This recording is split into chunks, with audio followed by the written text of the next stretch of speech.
City of Adelaide Council meeting on Tuesday, 28th of May 2024. The Lord Mayor is in the chair. This council meeting will be streamed live and recorded for publishing to the internet. Please note that an audio and visual recording is being taken of this meeting. This means that your presence at and any contribution you make to the meeting may be collected, used, disclosed or published publicly by the Council, including transferring outside Australia. Good evening. The Council acknowledges that we're meeting on the traditional country of the Kaurna people of the Adelaide Plains and pays respects to elders past and present. We recognise and respect their cultural heritage, beliefs and relationship to the land. We acknowledge that they are of continuing importance to the Kaurna people living today. And we also extend that respect to other Aboriginal language groups who may be present with us. The Council also acknowledges the vision of Colonel William Light in determining the site for Adelaide and the design of the city, with its 6 squares and surrounding belt of continuous parklands, which is recognised on the National Heritage List as one of the greatest examples of Australia's planning heritage. We pray for wisdom, courage, empathy, understanding and guidance in the decisions that we make, while seeking and respecting the opinions of others. May we in this meeting speak honestly, listen attentively, think clearly and decide wisely for the good governance of the City of Adelaide and the well-being of those we serve. I now ask all those present to stand in silence in memory of those who gave their lives in defence of their country, at sea, on land and in the air.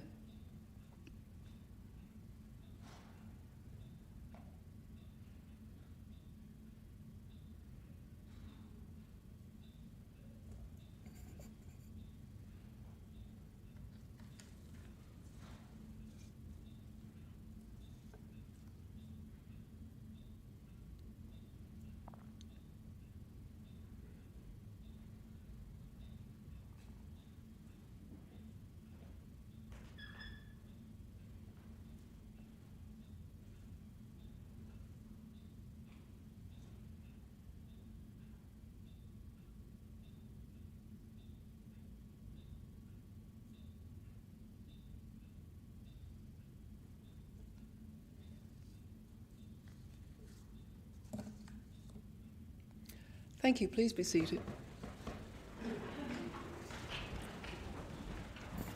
Can I firstly apologise to those members of the public who've been waiting for us so patiently.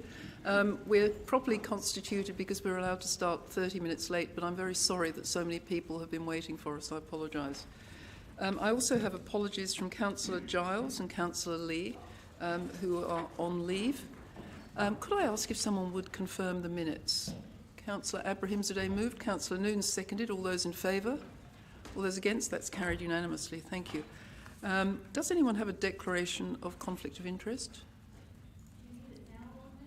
It's on the agenda, yes. Yes, please, if you could write it down. Councillor Martin has one. Yes, Lord Mayor.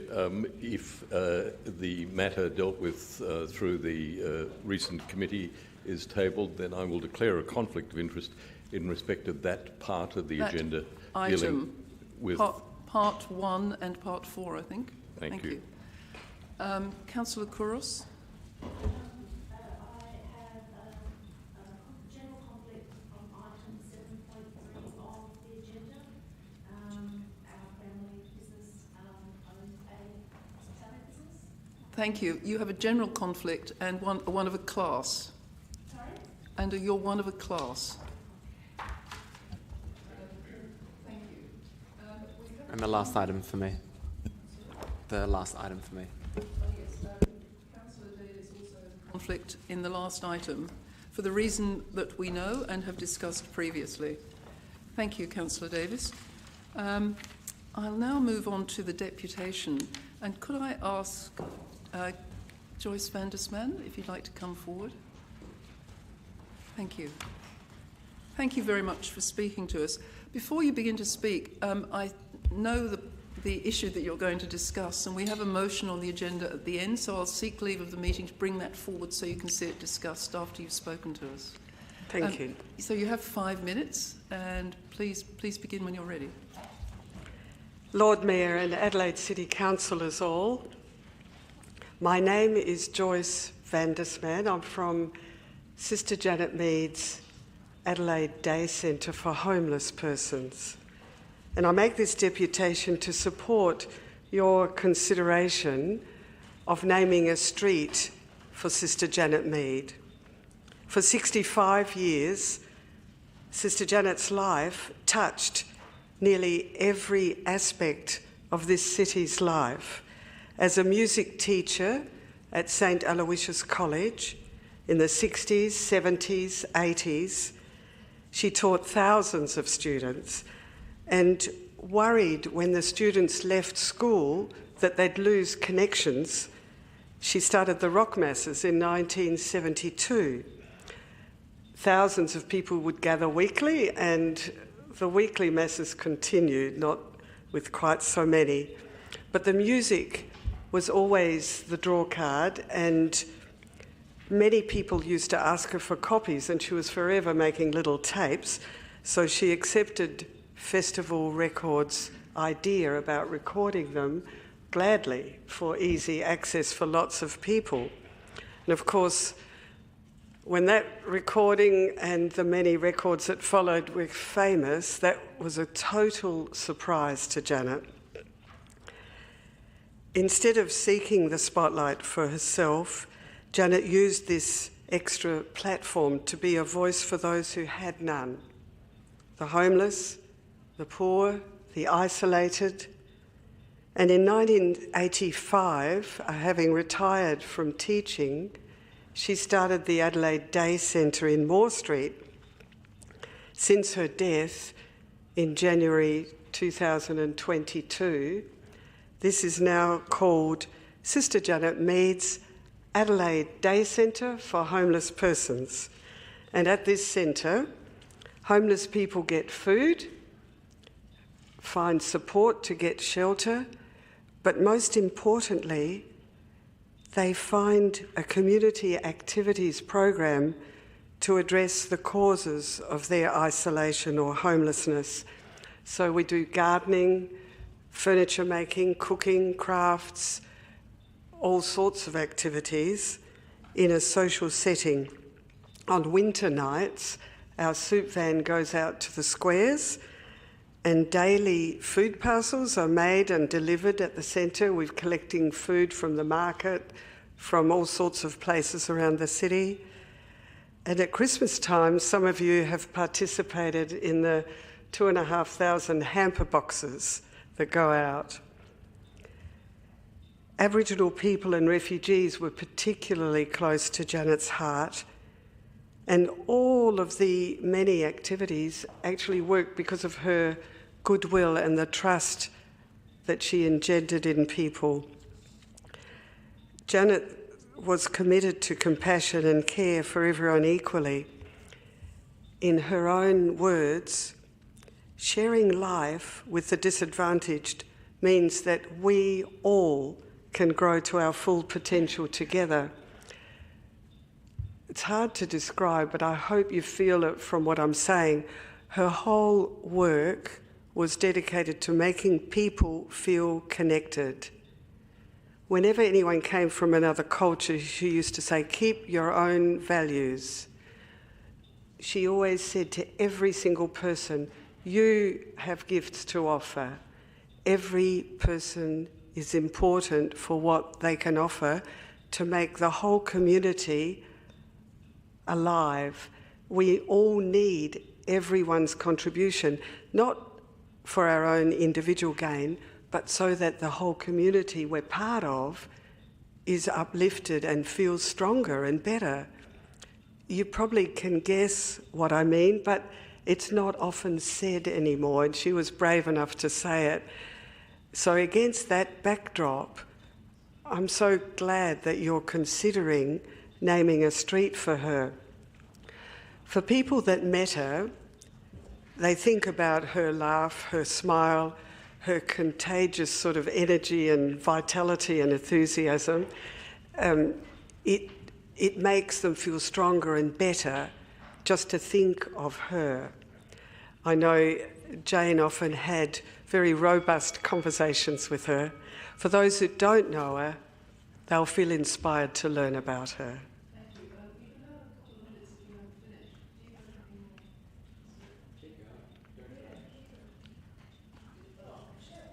Okay. Well, what I think she'd say if she was here would be, each of you are doing something very important, and there's a lot of people that depend on you.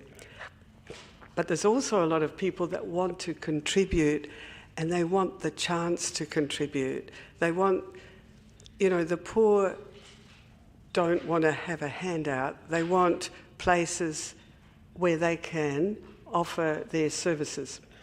So having a street named for her was very important to the men at our day centre. They discussed it a lot, and they thought about, Queen Street, where our front gate is, or they thought about Gawler Place.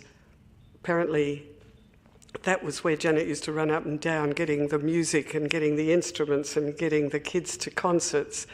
I mean, there's a life, I remember when she died, a lot of people said the compassion and humanity that Janet's presence added to our city was palpable.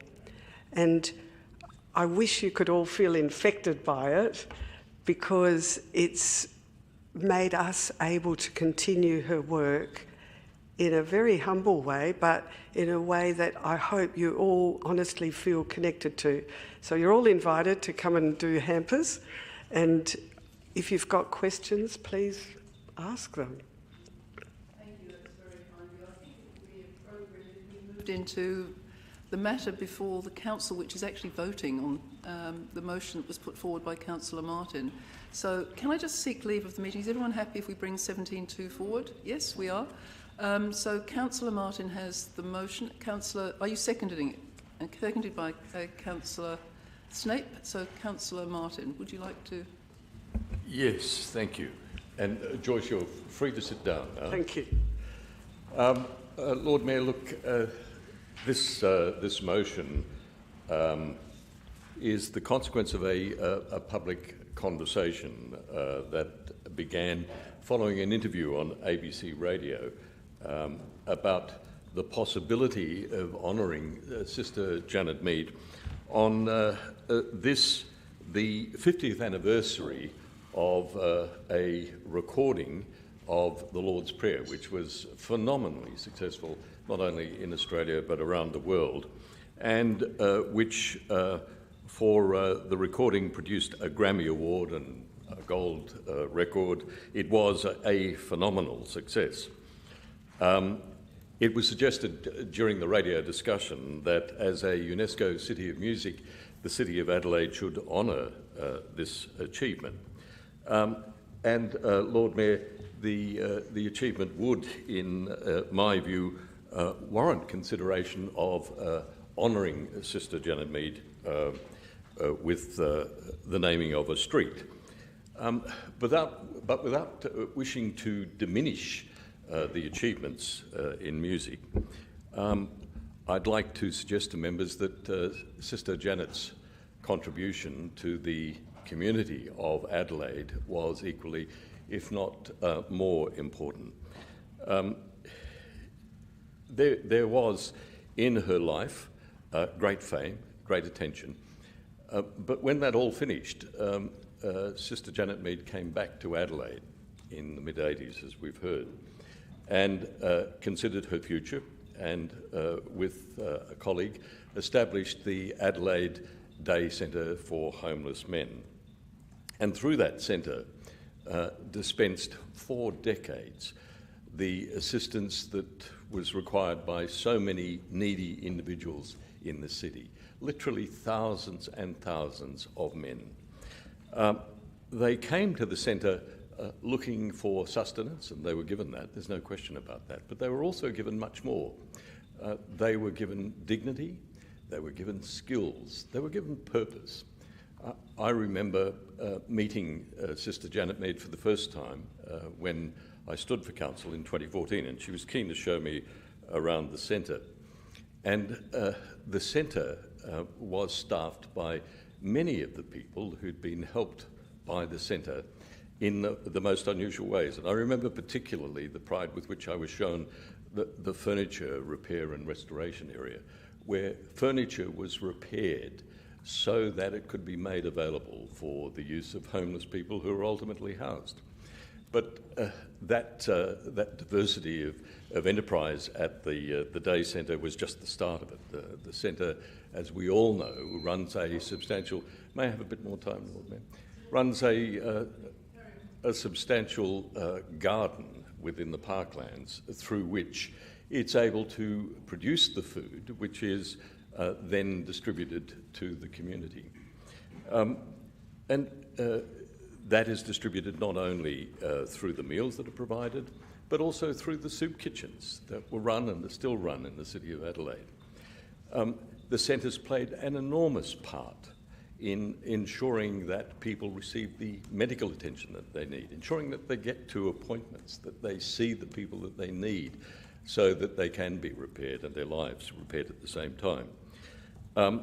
That doesn't mean to say the music was ever forgotten. It was always there. Sister Janet continued to teach at St. Aloysius. And of course, all of us remember the annual musical performances, which continued up until last year. But the impact of Sister Janet Mead on this city has been profound, not only, as was said earlier, through the way in which she dispensed compassion and humility, but also in the lives that have been touched. And I think it's fair to say that there are hundreds of people who, having been helped by the centre, maintain contact and continue to value the intervention in their lives by the people who work at that centre. All of that is as a consequence of the work of Sister Janet Mead. Now, Lord Mayor, I know there is a process now that follows. I'm not proposing to members that we name any particular place in honour of Sister Janet Mead. There will be necessarily consultations that occur, and I'd ask the administration to speak to those at the centre and indeed Sister Janet's family in determining how we might proceed with this way in which we can honour her life and her contribution. I think we're going to be in furious agreement here. So the call goes to the seconder. Then I have Councillor Davis and Councillor Noon, and then I'll ask if anyone opposes the motion, which I don't suspect there will be anyone doing that. I'll keep it very brief, Lord Mayor, as I suspect you're quite right on that matter. And it's quite a hard act to follow. Joyce and Councillor Martin spoke so eloquently. I was very fortunate to meet Sister Janet, I think back in 2015, and many times since, both before and after getting elected, and to see the amazing work that she did for so many people, both, as we've heard already, refugees, First Nations, her work with homeless men doing it tough is really, really inspiring, and it was clearly a lifelong commitment and passion for her. I just want to also acknowledge the volunteers and supporters sitting with Joyce today, and I recognise almost all the faces there, so it's good to see you all again, and we're very welcome to have you here in the town hall tonight. So thank you for coming along. And look, for me, this is it's a no-brainer. I believe the kind of the feeling. The process we're going through is because of the City of Music, but as we know, Sister Janet, and as Phil's already touched on, was so much more than just her music, despite her passion, talents in music. So probably one of the most worthiest nominees I could think of for such an honour, and supporting it wholeheartedly. Thank you, Lord Mayor. Davis? No? Thank you for, Joyce, thank you for your deputation. I think Sister Janet Mead is here tonight. I really feel that. And you have continued her amazing work. Sister, this is actually a bit personal to me. and it's almost a conflict of interest, I must say, because Sister Janet Mead was a remarkable figure whose contributions extended far beyond her music. I recall when I was young being dragged to church, like many others my age. However, when her innovative rock mass, as it was known, commenced, many of us started to take more notice of her message and her unique rendition of Our Father. She brought a fresh, contemporary sound to traditional religious music and Mass on a Saturday night. Her 1974 version of Our Father became a global hit, as we all know, bridging the gap between modern music and spiritual themes and earning her widespread acclaim. However, Sister Janet Mead's legacy is not solely defined by her musical talents or her Catholic religion. She dedicated her life to serving disadvantaged communities, embodying the true spirit of compassion and charity. Through her tireless work, she provided support and assistance for those in need, leaving a mark on countless lives. Her efforts in community service demonstrated a profound commitment to social justice, and her legacy continues to inspire and uplift others in the efforts to make a positive difference in this world, and that's what we need. I was lucky to have met her many times over the years, and I saw firsthand how she changed young people's lives, and that included mine. This has nothing to do with a particular religion. However, a person who put others before herself in every area of her life. We have a major road for a cricketer and a few musicians. How about a road lane that reminds us that there was once a saint that walked amongst us and who has left a legacy in this amazing city? And thank you, Joyce, for continuing her work. Thank you, members. Unless there's a contrary view, I might put that to the vote. Do you need to sum up, Councillor? No. All those in favour? All those against? That's unanimously carried. Thank you very much. And there will be a report coming to Council in some weeks, if not some months, but it will progress through the system. Now, I intend to move through the Audit and Risk Committee report, but then Councillor Noon has an amendment that would be a motion on notice that would require a rescission if it were not brought forward before the fees and charges report. So I will bring that forward just before so that she has an opportunity to move that motion. So can we move on through item 11, which is the Audit and Risk Committee meeting. I think I was the only person who attended this meeting.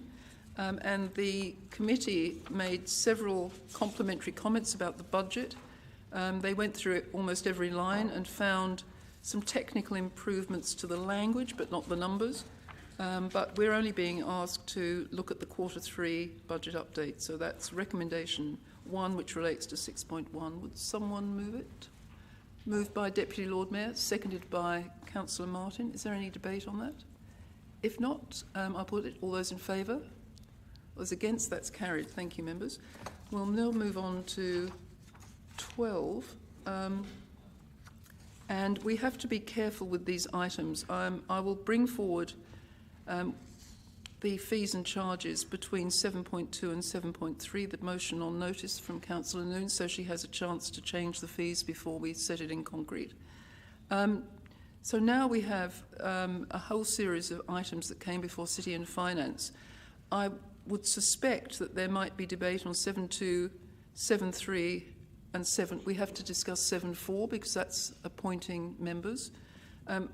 Is everybody happy to have 7.1, 7.5 and 7.6 moved on block? No? Which one would you like to debate, Councillor? I'm sorry, can you just speak a little louder? Yes, I'm trying to move quite fast. I'm trying to catch up. So we're just moving the Q3 update. We're on 12 and I'm working out if any of those can be moved on block. So just so I'm clear, sorry, because they're all lumped together. And so can we go to page 10 on the screen so that the councillor can be sure what we're talking about? Yes, please. Can you scroll to page 10, which is the front of items 12? You So don't we're have doing that on the screen? 7.1. Oh, I'm sorry. I apologise. Can we just have a minute to help? Councillor, in my agenda it's page 10, but I don't know where that fits on yours. Can we... I'm sorry.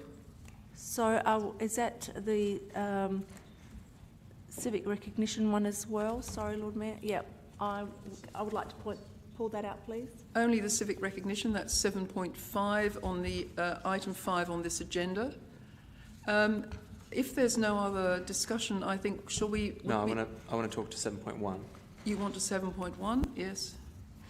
Well, we might as well scroll through the whole list now then, because So everybody's... is 7.2 the amended one that we just did in committee? The 7.2 has been the recommendation from the committee. That we just had? Yeah, but did it amend? Yes. I'm confused. So we'll start with item 7.1. Are you moving as printed, Councillor Davis? Or maybe we could get the chair to move. The chair. So we have something before the floor for recommendation 1, which is item 7.1. Seconded by Deputy Lord Mayor. Thank you. So we have a motion before the chair. Councillor Davis, did you want to discuss it? Just to be clear, this is the one with all the reports on the long-term borrowing, isn't it? I'm in the right section. No, it's the Q3 update. And that's when we were presented with With the long-term financial plan? yeah, that's right. So Is that the one with the long-term financial plan? yeah, I believe so. Yeah.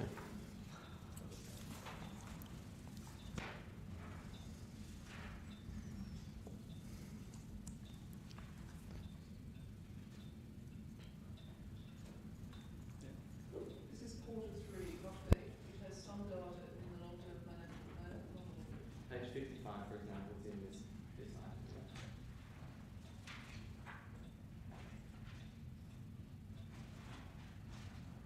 You have to open up the link to get to see what it was.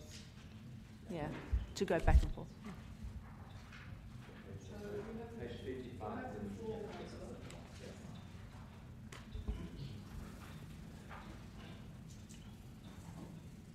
Ready? So I have massive issues with the basis upon which our budget was accepted and the proposed consultation that we went out to the community with. Now I'd ask members to go to page 55. And on page 55, down one half of the screen is a whole bunch of green Councillor, lines. we're talking about Q3. Yes, we are, and it's part of the No, we're report not. that we're looking to receive. And I'd really appreciate it if you just gave me 3 minutes and let me get to the end of 3 minutes before you shut me down. No, I don't wish to shut you down, Councillor. I'm just pointing out, can you keep your discussion to item 7.1? We received the report, and item 7.1 is considering page 55. No, Okay, that's in the but business... can you keep to that? Yeah, I'm looking at page 55, and Thank if Your you. Worship would like to turn to page 55, Yes, I you will have see it. this Thank chart. You. I have it, Councillor. And I will talk about this chart, if that's okay, Councillor, for 3 minutes. Councillor, I'm just reminding you to keep to item 7.1. I'm not reprimanding you, I'm not criticising you, and I'm not shutting you down. I'm just reminding This you. is the 4th time I'm interrupted when I'm talking about I'm this sorry, item. I am reminding you of the rules of the meeting procedure. I'd like to remind you of Regulation 29, which says that a member should not interject into another member's speech. I'm not a member, I'm the presiding member, and I'm You are a member, same as explaining us. to you that it is important that you proceed with a normal meeting procedure. As you have disputed this for so long, you've used up several seconds. I don't wish you to feel blighted by that. I have explained that I would like you to keep to 7.1, but we'll start the 3 minutes again so that you can begin your debate again. In talking to item 7.1, I'd ask members to go to page 55. And on page 55, there is a graph, and it's set out very, very clearly for all to see. On one side, there is a whole bunch of green lights, which says that we are within our financial controls that this council we're okay with, set by the government and by the LGA. On the other side of the page is a whole bunch of red lights. And it talks about, and that point comes at the financial year 2027. Now, in this budget that we're proposing to go out, that we've come out for community consultation with, we're going to have $53 million in debt. The year after, $96 million in debt. Thereafter, $117 million, and thereafter $162 million in debt. And at that point, we reach our prudential borrowing limit and we can't borrow any more money because our prudential borrowing limit is about that range. So this council is approving a budget now that in 3 years means that we cannot borrow any more money. And in the budget and in this update that we've got outlines very clearly the massive amount of spending that this council has made in just a very short couple of years. 2 years ago, in that terrible, terrible council that we all love to hate, I wasn't a member of it, by the way, they had, at that time, $0 worth of borrowings. And we have $160 million and we're capped out. There's no more spending that we can make thereafter. Now, this council is looking at new capital upgrades, bringing all of our asset management classes up, which is all great things. But you haven't talked about the cost of it. And we just spent an hour and a half debating about $1.5 million worth of debt. We need to pay this money at some point. Thereafter, it gets so much worse. Because in 10 years' time, this council is forecast to be in debt by $315 million. Now, you're going to talk about we can just simply cut the capital expenditure of $15 million a year of new upgrades. But according to that debt, we're paying about $15 million in interest at a 5% interest rate on that debt. And it means no new spending for the city. And it's the next council that's going to have a massive issue with what it is. Now, this council has gone out saying, and I remember members as we went out to consultation, what a kerfuffle that was, and we can talk about the budget shortly, about how financially responsible we are. For a year, since the very first time I came to this council, I said we have problems here with our asset renewal and with our new street upgrades, and that we're not going to be able to pay for anything. And we're quibbling about 1% as we go forward. This council, and I'd like to tell the ratepayers of the City of Adelaide that you are forecast for $315 million worth of expenses. In order to achieve that amount of spending, we would need to raise our rates right now, not next year, not the year after, by about 30%. And I warn you that that's the way we're going. And anybody who has any doubt, I refer you to page 55 and you can see where this council is going. Thank you, Lord Mayor, and thank you for Councillor Davis for highlighting the importance of responsible fiscal and financial management here in the council. My understanding, though, this will be a question for the administration, is that there is a process we go through in developing and setting a long-term financial plan. We've been told about it once, twice, or even 3 times during committee. So the point that I'd like to clarify is for our long-term financial plan, we've been advised that there are 2 years of data that is currently built in and that there is more work to be done to firm up the assumptions in the out years. Can I please confirm that that is the case? Because my understanding is there is a process to follow in developing this and we are following it. Thank you. Can I pass that on to the administration? Through the presiding member, there is indeed a process required around the revision and update of Council's long-term financial plan. The projections provided on page 55 represent the hard numbers based on the review of the Q3 review of 23-24 and the agreed parameters of the business plan and budget for 24-25. There is a necessary process of engagement with council members regarding a review of the long-term financial plan. It's proposed that that process will commence in July with an inception workshop with council members around a fulsome review of the parameters and assumptions related to both income streams and revenue streams.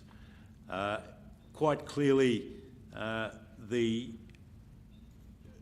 updated plan presented as an attachment to this report simply highlights the need for that process to occur and for it to be a fulsome process so that concerns about the amber and red highlights are addressed and we present later this year a revised long-term financial plan that presents sustainability. Point of order, Lord Mayor, sorry.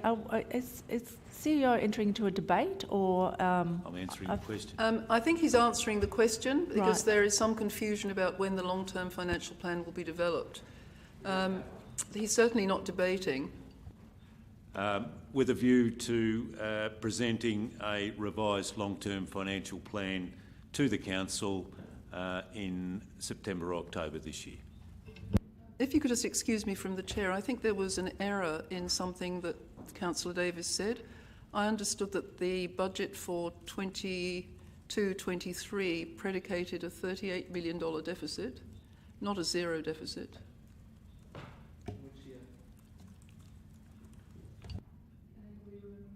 I don't think we're talking about a deficit. We're talking about a level of borrowings. Debt, sorry. A debt.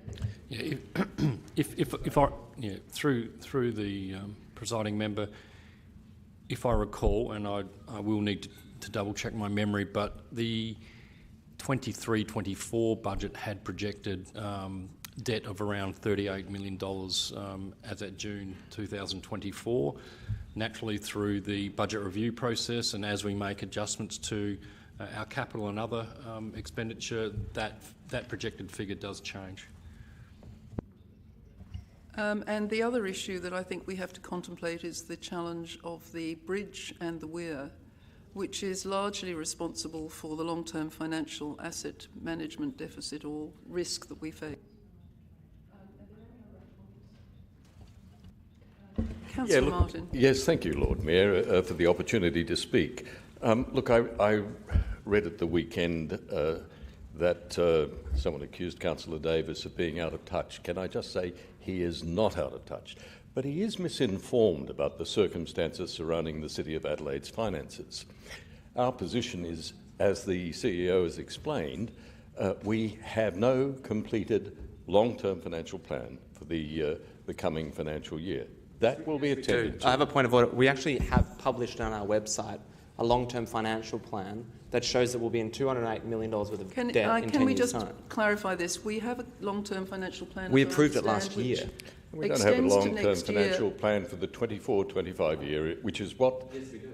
Excuse me, I just need to clarify this. We have a plan in place which expires next year, and we've loaded up the data of the asset management plan. Lord Mayor, that's exactly where I was going. We have a...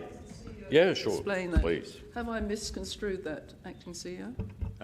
Through the presiding member, the long-term financial plan endorsed by Council in September last year was a long-term financial plan that was predicated on 23-24 as the base year and provides projections for the following 10 years. Thank you. Thank you, Lord Mayor. And I emphasise again, we do not have a 24-25 long-term financial plan endorsed by this Council as part of the budget process. We do not. What we have at page 55, and if my colleague would refer to the commentary at page 56, it explains that data has been input to assist the administration in determining our obligations in respect of asset management plans. Yes.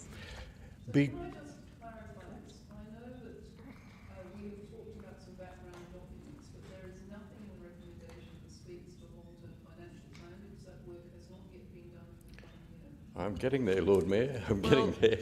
Lord Mayor, sorry, for clarification. Yeah.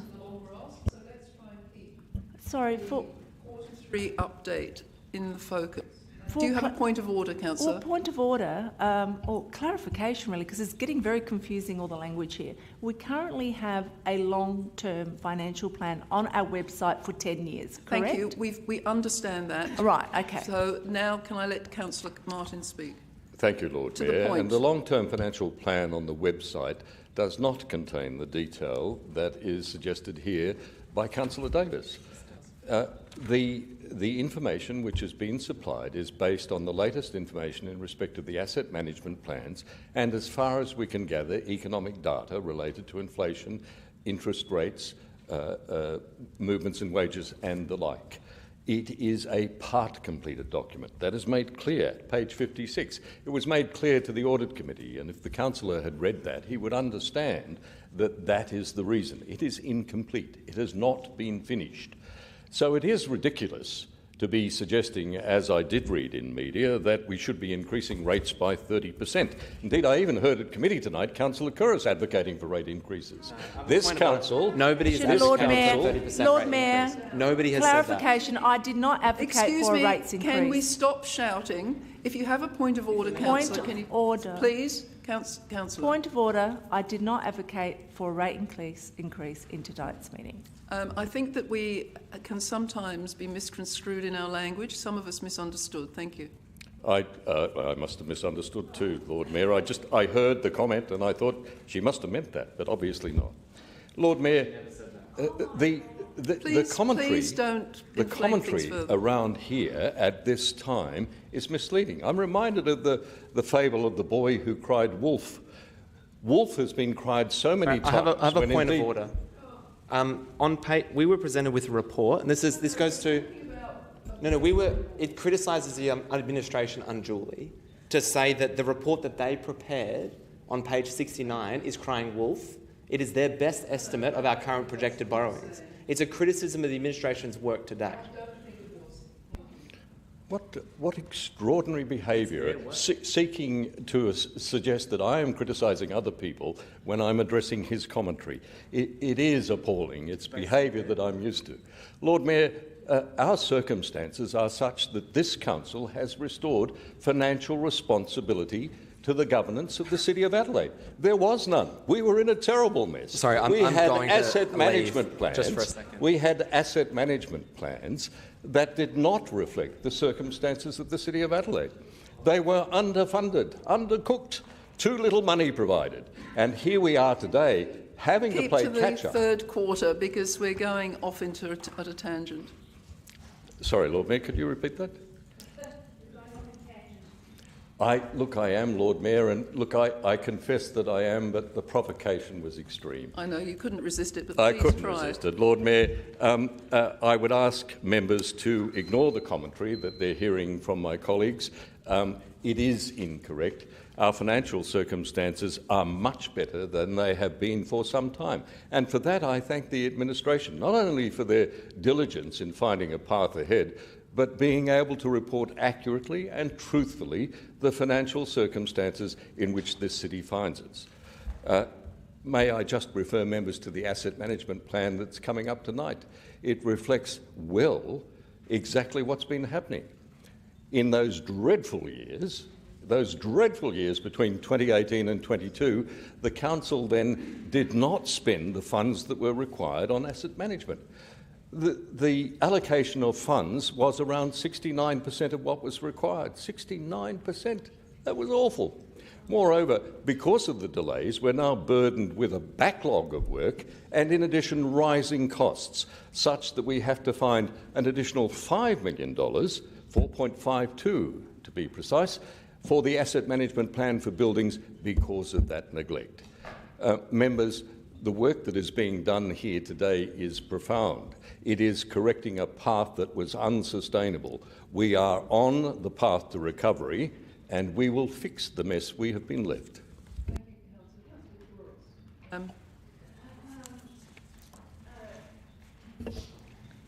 Lord Mayor, I won't be voting for this tonight. I had no problems until I heard Councillor Martin speak about talking about how wonderful of a position that our council is in. I understand we have a procedure and we will be working to our long-term financial plan because once we finalise this budget. We currently, as you stated, have a 10-year financial plan which we endorsed last year on our website. However, we did have we're having a little bit of theatrics saying how wonderful, wonderful everything is and how rosy and how beautiful and let's all kumbaya. But we need to have real good discussions and fiscal discussions in regards to our long-term financial plan. We don't need to have the theatrics. We don't need to blame council because as detailed by administration, our asset ratio was actually only down during COVID. An actual fact, last term of council, we achieved less than what we achieved in 2018. So I would ask Councillor Martin to retract his comment and actually seek that clarification from administration because they have done a great job delivering the asset management. And I hope that we now that we are out of COVID, that we are able to achieve the ratio that we have asked them to do. But it is very difficult times. We have high construction costs. We have low labour, so it will remain to be seen. As it's been detailed by administration, the difficulty that they've had to outsource consultants or outsource projects in order to be able to deliver because of the tight market. It was detailed, actually, this at the Audit and Risk Committee, which I was at, and I was in the gallery where that was detailed. Yeah, so I'm getting it here from Lord Mayor that he's shaking his head that I'm not speaking the truth, but that is what was No, Lord Mayor, point of order. I was actually agreeing with the councillor. It was a good meeting. You were shaking your head. I have evidence here. You were shaking your head. So let's stop the theatrics. Let's stop the drama and have these real conversations. And we are heading for very difficult times. And we need to stop blaming the previous council, because they and administration did a great job delivering over very difficult times. And we need to remember that. And if the asset ratio achieved during COVID was only at 50%, it's because it was at shutdown, not because it was mismanagement. Thank you, Councillor. And can I apologise? I forgot that you were indeed in the gallery for much of that meeting. Thank you. Was it Councillor Elliott next? Thank you. I hope it was. I just want to very briefly speak about the role of asset management plans in this update process, because to the best of my recollection, we've had unanimous support for each of the updates to the asset management plans, which I think indicates that there is a degree of unison within the chamber to actually make sure that there is positive progress towards addressing some of the issues that we are now facing. What those asset management plan updates demonstrated was that the only area that were overfunding the maintenance was the parklands. And you can interpret that as a reflection of priorities at the time that was written, or that those assets were assessed. But that has contributed to the excellent support that the city has been able to provide to events and festivals over the last nearly a decade. However, it has also demonstrated that we are now facing a convergence of a massive need across asset management plans to update the amount of capital and expenditure we're making on the other asset types. And that's not necessarily anyone's fault. However, we've all recognised that we need to work towards that. And again, I want to reiterate that to the best of my recollection, we've all come together with unanimous support to update those plans and get on with the job. The only difference that I seem to see is that there's a difference in priorities and where the money in the budget should be going. And that's not a bad thing. That's a perfectly normal thing for an organisation like this. But we need to make sure that we're keeping these conversations on track, and to the point of the previous speaker, making sure we're actually cooperating to get it done. Thank you very much. Could I ask the mover if he'd like to sum up? I will sum up, Lord Mayor. It's not often that one looks to sum up for a Q3 update against the business plan and budget, but here we are this evening. I did want to quote Councillor Kouros, who I think summed it up very well, is we need to stop the theatrics and the drama. And stopping the theatrics and the drama is about following the process that's been outlined for us. It's not about speculating on where we may get to. That will be an important point of reflection when we get there. But it's about following the process in front of us and stopping the theatrics and drama, and I support the motion. Thank you. Put that to the vote then. All those in favour? All those against? That's carried. Division's been called. Members, a division has been called in relation to recommendation 1, item 7.1. Please stand until your name has been called. In favour of the motion, Councillor Noon, Councillor Elliott, Councillor Siebentrip, Deputy Lord Mayor and Councillor Martin. That was carried. Thank you.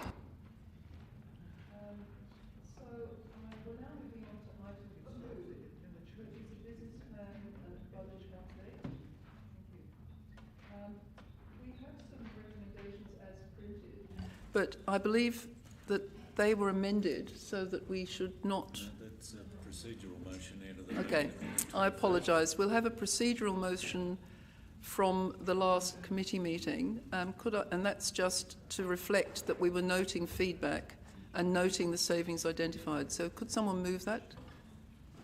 Councillor Davis moved, seconded. A procedural motion... In a moment, yes. We're just going to wipe this off. Can I just clarify something? Because this says notes. Is the administration taking the word notes just to mean that we're just accepting the report and there's no instruction from council at all? Or does this give instructions to the council administration? Because previously in the committee, that understanding was different. That was different. We had recommendations from the committee, but that was to have another meeting of the Finance Committee. So they just noted the information they were given, and now we have another motion that will come from the...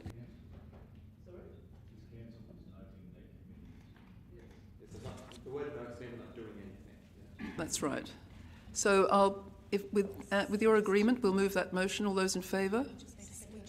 I think the seconder was Councillor... Oh, sorry, I thought it was Councillor Siebentrit. I apologise. Do I have a seconder for that motion? Councillor Siebentrit, thank you. All those in favour? All those against? Thank you. That's not the substantive motion. Now, do we need a number for the next motion that's come back? Does this have a number? 7.2.1. Well, it's a different committee meeting. Yes. So this is... I'm sorry, I just need to get the numbering correct, because actually it would have to be a recommendation 7. 7.7. So with your consent, can we move through the other agenda items and then go back to 7.7? So you may stay, Councillor. Shall we?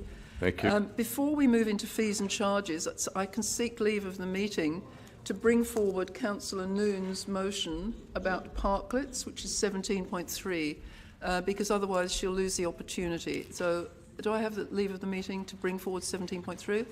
That's agreed? Okay. So, Councillor Noon, would you like to address 17.3, because otherwise it won't be acceptable? Thank you. I have really been getting into Parklets over the last few weeks due to some ratepayers, and in particular the extra fee that 5 restaurants are paying. As the report states, 5 out of 19 Parklets in the city are paying for the perceived loss of car parking revenue due to the fact that if they establish or purchase a restaurant that has a Parklet that had to remove car parks... Oh, sorry. Second. We are losing money. Car parks, then they pay an additional fee. Now, I say perceived loss as we assume we are losing money. In fact, in the proposed 24-25 budget, it has a figure of 20K that we generate from these 5 restaurants due to this perceived revenue loss. However, I'm pretty sure that if someone wants to come into the city to dine or shop, etc., they will either find an on-street car park or do us a favour and park in one of our U-City car parks. Cars that come into the city and park there, they park full stop.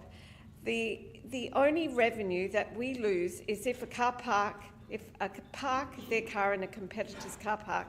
So the 20K loss cannot be really justified.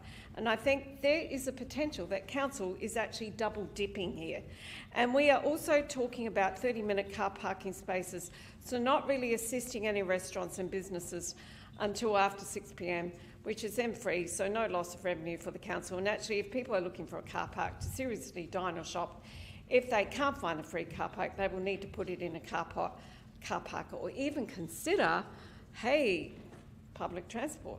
Administration agrees that parklets are positive and add to the ambience of the street and the city. And the team have been promoting parklets and supporting businesses to increase the amount of parklets since this initiative commenced in 2021, and I have that in writing. We are clearly seeing this as a positive and are pushing this initiative, which would be easier, I imagine, if they aren't having to pay the loss of parking revenue. I believe if people are going to invest their money into this type of infrastructure, then we should encourage this, even market this. Our original parklet fee was a tad more expensive than even Melbourne City, and I don't think we can compare a public real estate to the City of Melbourne. Also, restaurants in Melbourne charge 10 to 20% more than Adelaide, and depending on what stats you look at, the real estate overall in Melbourne is still around 15 plus higher than Adelaide. So although we probably feel good about charging 50% less than Melbourne, I don't think we are comparing apples with apples. We are introducing a 75% discount for restaurants that can't have outdoor dining, and parklets are only their option. Why then are restaurants that have outdoor dining and parklets disadvantaged? These restaurants accept there is a fee for outdoor dining and a higher fee for parklets as they are fixtures and take up public space. However, adding another fee onto that is forcing one high-profile restaurant, and very popular restaurant, out of the 5 to consider selling their business. In fact, most are calling for parklets to be the same fee as we charge outdoor dining as they attract people into the city. And I need to point out that, you know, there are actually a few months of the year that they're paying these fees and they're probably not getting anyone sitting outside due to the weather. And also, I have to point out that in Wyatt Street in the city, we are removing car parks as part of the upgrade and putting a bit of greening there. So who's paying for that? I guess we are. So there was also another option that the 19 restaurants that have parklets share the fee, and this would be maybe seen as fairer. But what I'm suggesting tonight is we just get rid of that extra parklet fee, because at the end of the day, we're actually encouraging people to come into the city. We encourage them to using the restaurants. We know they're going to park their cars somewhere else. And at the end of the day, we're not going to lose. I don't think we're going to be losing 20k, but at the end of the day, they're going to be shopping, they're going to be spending money in other areas, they're going to be putting their car in other car parks if they can't get on-street parking. So I really hope that we've got some responsible councillors around the table that will see this as a potentially council double dipping, and that we should remove this so that we can encourage more restaurants to have parklets. Thank you, Lord Mayor. I speak to support this motion, but I have to say I feel very uncomfortable and feel very bad to speak to support this motion. Back to 2021, for the reason we all know, indeed it was encouraged by council to support the business owners to put a parklet out. Because at the time, because of COVID, you could only put limited people in whatever square meters. So that was an initiative we take to encourage more open space. Hence, business is able to accommodate more people in the place and to dine over there. And somehow, starting from this turn of council, we have to turn around and say, hey, doesn't matter. You put out the parklet, we now start to charge you. This should not happen in the first beginning, because it was us who encouraged the business to put out the parklet, to put out the parklets at their own cost, and they have to build that thing in a good quality way and meet all the council standards. And none of those were mentioned in this motion. But regardless, agree with Councillor Noon, those people should not be charged. Whether or not it's double dipping, in my eye, it is, sorry.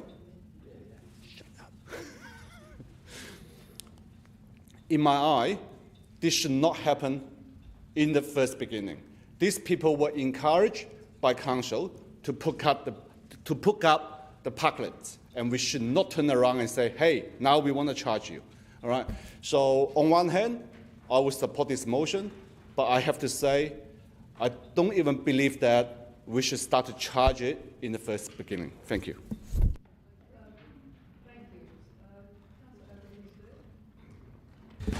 Lord Mayor, I've got a question. I just wanted to see if we were able to rearrange the wording for it to make its intention clear.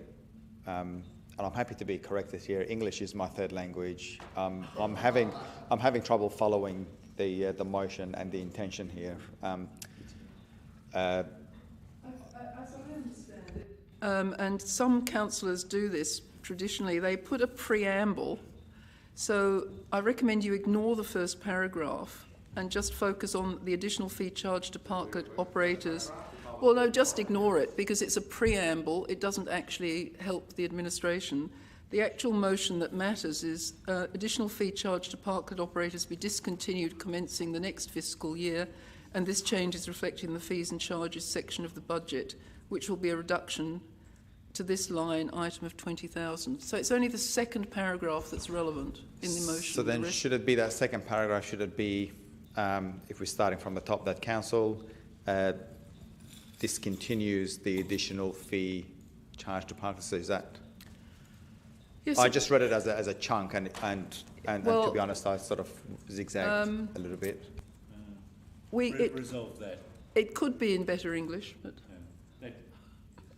You got that, council. Commence it with resolve that, and let the additional fee be discontinued. Resolve that. No, you don't. Yeah, just resolve that. That now makes sense, and it's a clear instruction. that's yes. So the second paragraph is the instruction, and the rest is just a preamble. Okay, thank you. I will speak to this briefly, Lord Mayor. If we are going to do this, I suggest that we actually look at the outdoor dining fees first, start with that, and then move into this space. I agree with some of the stuff that Councillor Noon said in terms of activating the streets. I think having parklets there would absolutely change the vibe of a street. I have no issues with supporting this, but I think single-handedly doing this isn't going to be fair. Personally, I think abolish the outdoor dining fees and then come after this. So could I just make sure Councillor Noon is happy with the edited English of the second? Yeah, thank you. And your seconder is happy with the? Yes, I think so. Councillor Davis and then Councillor Martin. I'd just like to move an amendment to also remove outdoor dining fees. Sorry? We got the numbers tonight. Sorry? That is a completely Five of us different and four motion, but that is a money issue that I'm not sure. It's the principle. I think you should make that a motion on notice because it reflects budgetary changes, and this was a motion on notice. Can't we just move an amendment to add that in?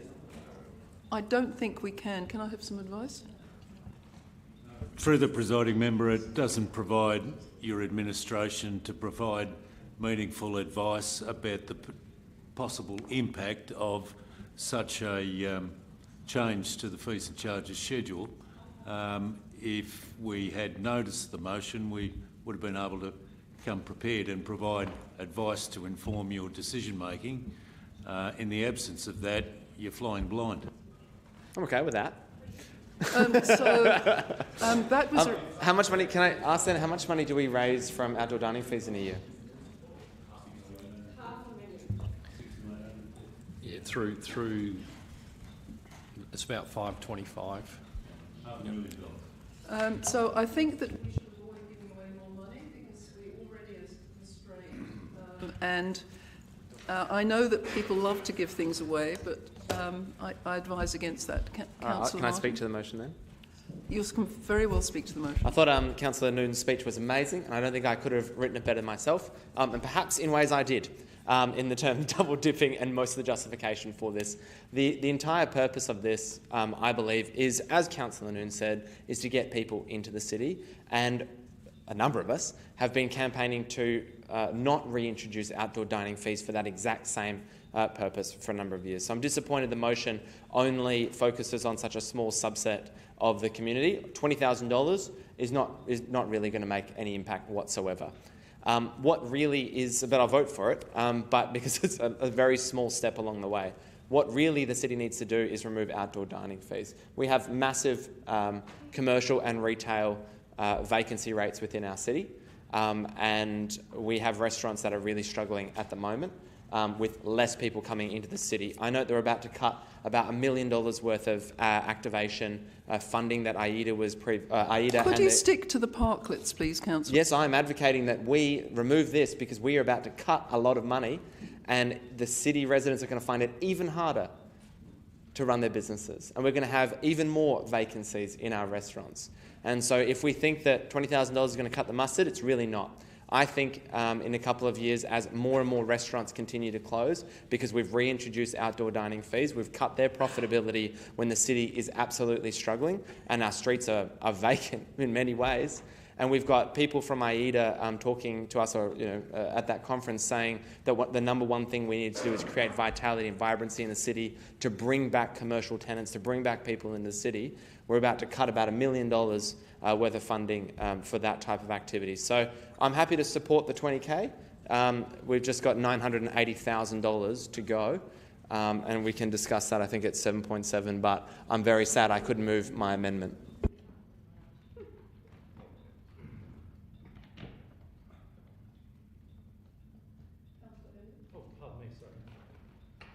Thank you, Lord Mayor. I just zoned back off to the wording of the motion. I think there's an important distinction to make between the two purposes of the fees. One is outdoor dining, and forgive me, I'm not going to trail off into a completely different discussion. The outdoor dining uses council assets. It uses the footpath, which we have to clean and maintain. Parklets are an asset that the operators themselves install and maintain.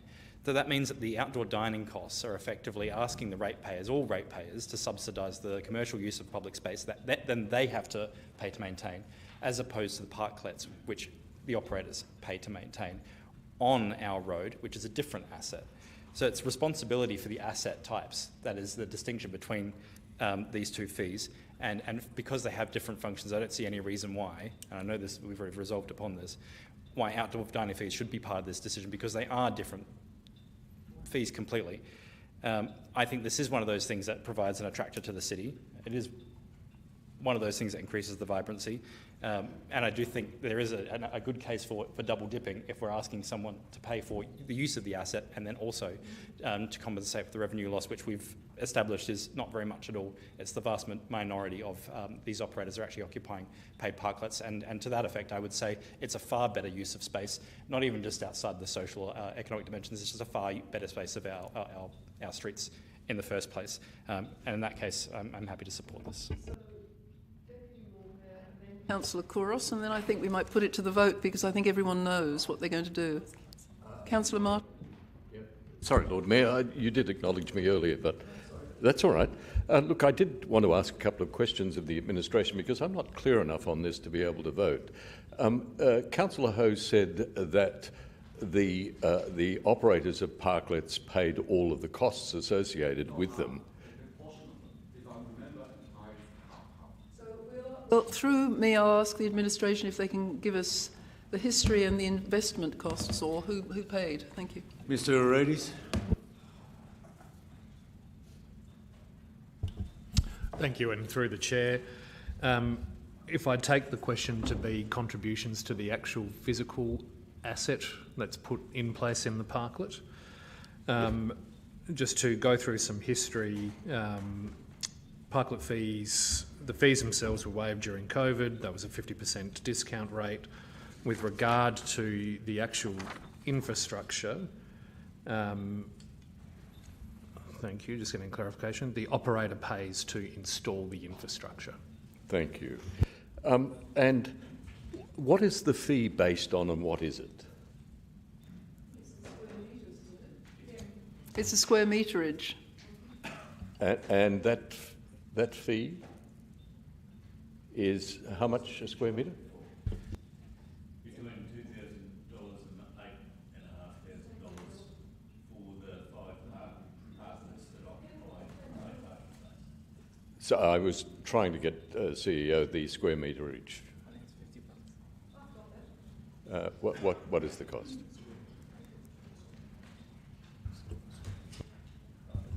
If through the chair, the square metre rate or the total square metre rate, the yes. square metre rate, $1.75 per square metre. $1.75. That's a day or a week or a month? Per day. That's per day. Okay.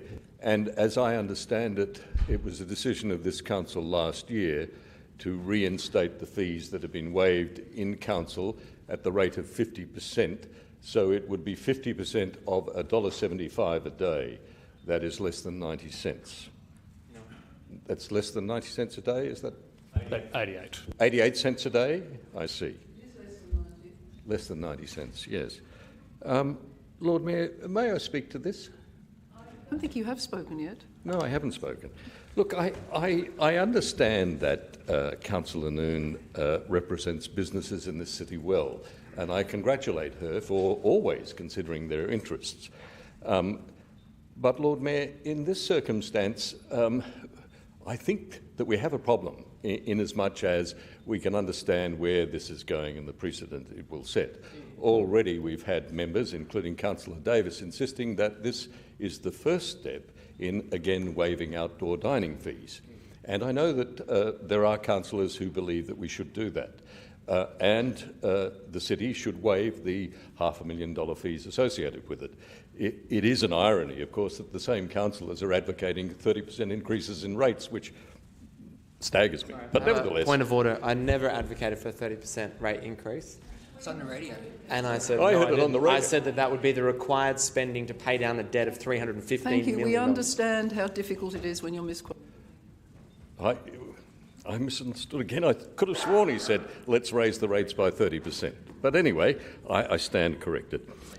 Lord Mayor, we are debating a fee that will lead to ultimately a proposition to waive outdoor dining fees in these straitened economic times.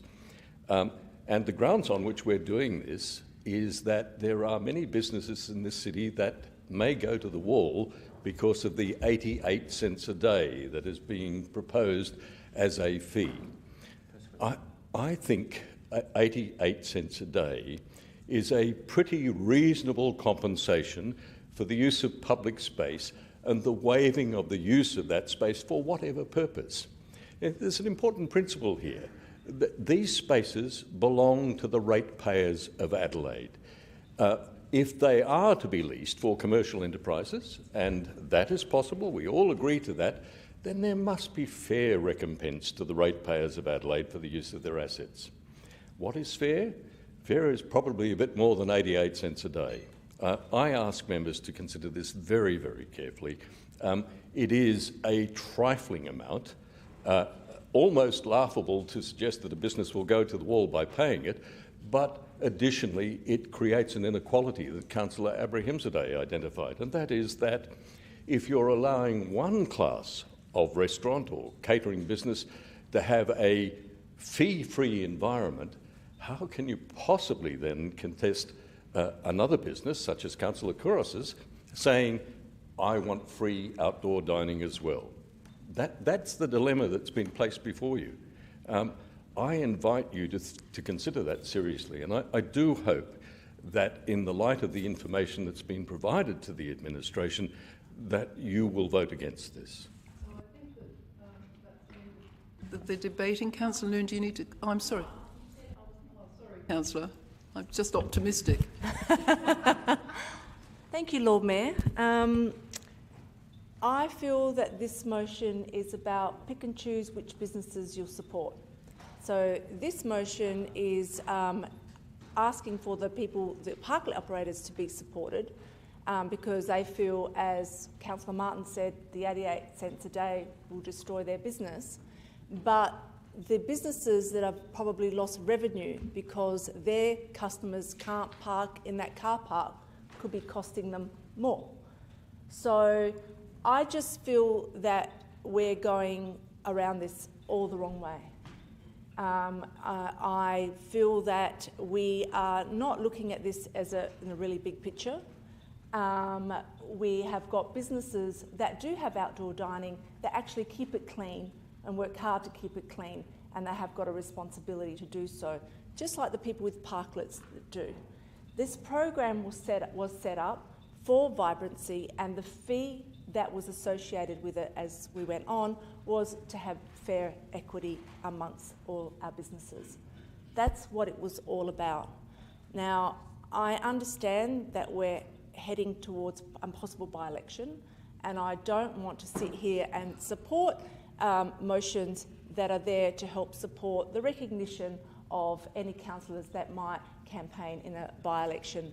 This is Going not into fair. the hypothetical, councillor. I'm hypothetical. Lord Mayor, point of order. That's inappropriate in the extreme. The inference is that the mover of the motion has done so for some kind of personal gain. Yeah.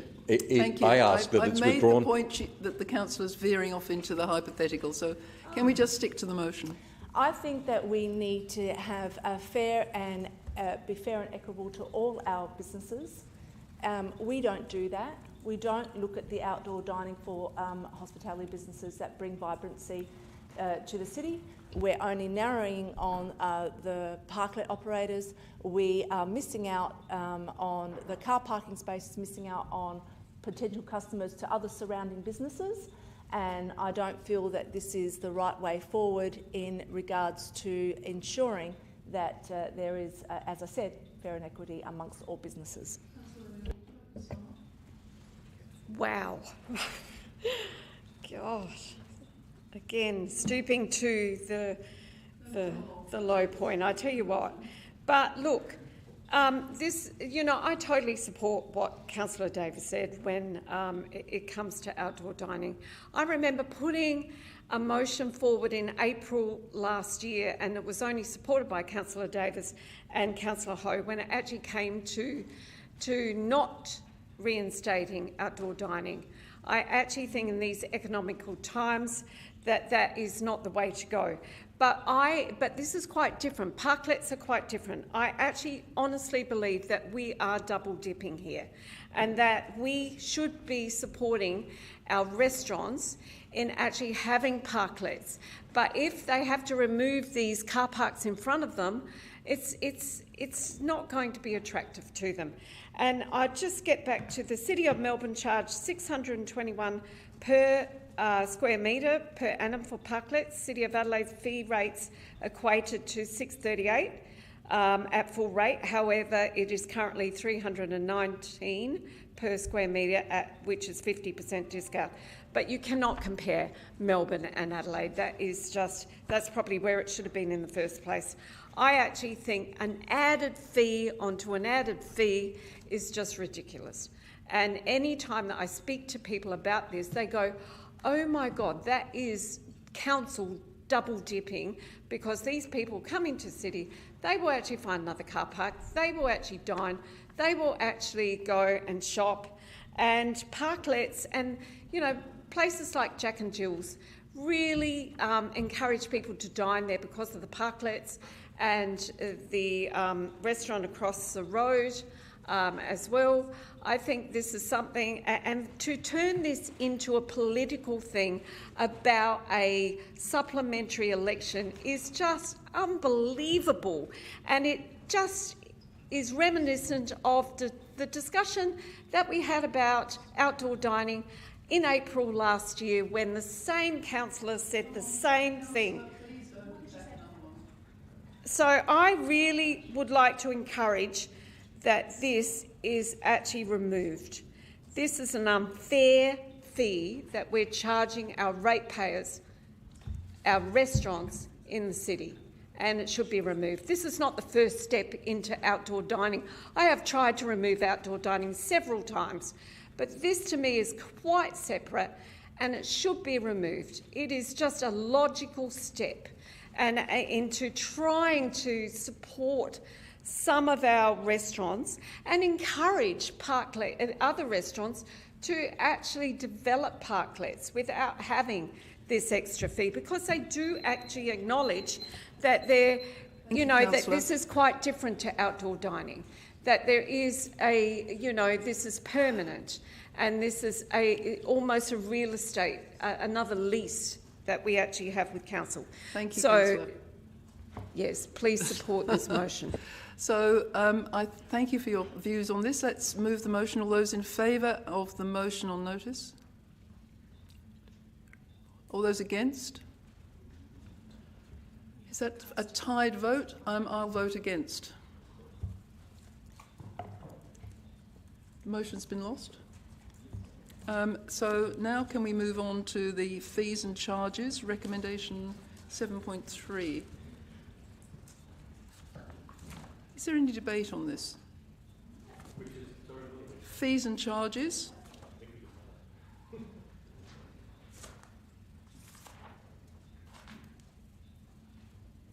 I'm sorry, it's scrolling back to 7.3 item, it's recommendation 3. I need a mover and a seconder. Deputy Lord Mayor moved, seconded by Councillor Martin. Is there any debate on the fees and charges? No debate. I'll put the motion then. Everyone in favour? Against? Did you... Sorry, Councillor Kouros. Well, I think you were not in favour, but it's... do you want a division, if you're confused? Yeah, can we just take the vote again so we can work out all those in favour of the fees and charges as recommended? 1, 2, 3, 4. All those against? It's a tie, so I'll vote for the motion.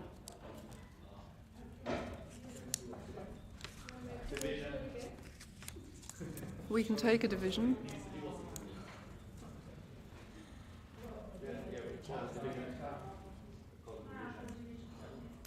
I think you can ask for a division.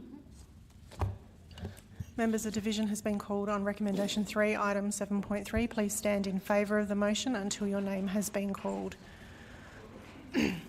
Councillor Elliott, Councillor Siebentrip, Deputy Lord Mayor and Councillor Martin.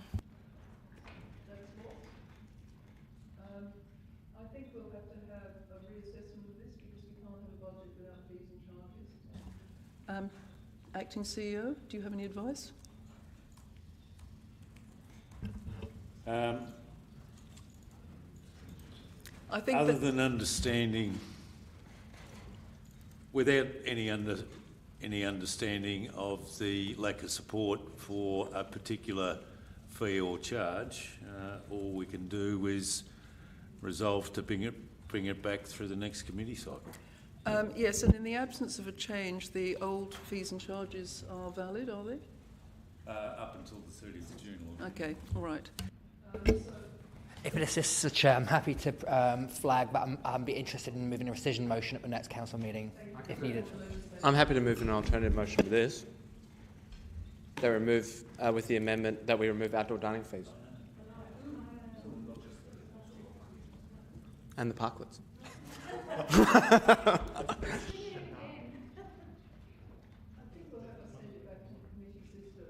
So that we can have a valid recommendation, because making these decisions on the run is bound to lead us to disaster. I don't think it's appropriate. Lord Mayor, can I ask that we have a special committee meeting to bring it forward? Next week? Thank you. Through the presiding member, with some juggling of other commitments, we can make the diary work.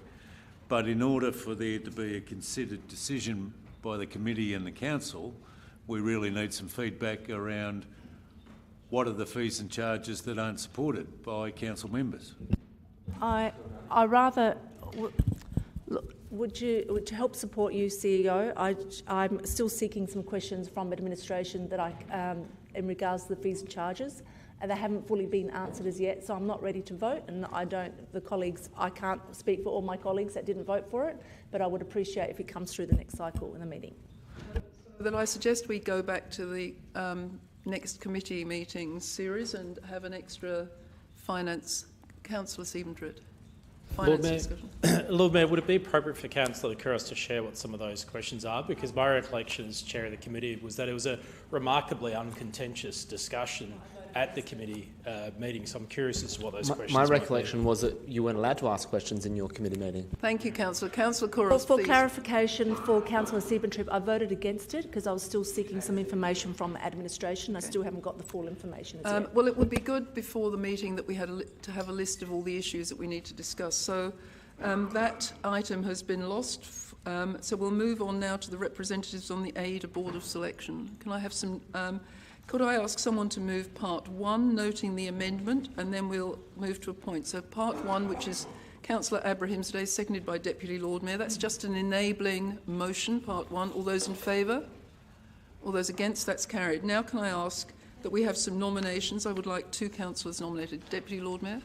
I'd like to nominate Councillor Noon and Councillor Giles. Councillor Abrahimzadeh. Can I nominate Councillor Kouros, please? Councillor Kouros. To be nominated if she's not here? I'm not sure that she can. No, She cannot. because she accept can't vote. and she cannot reject.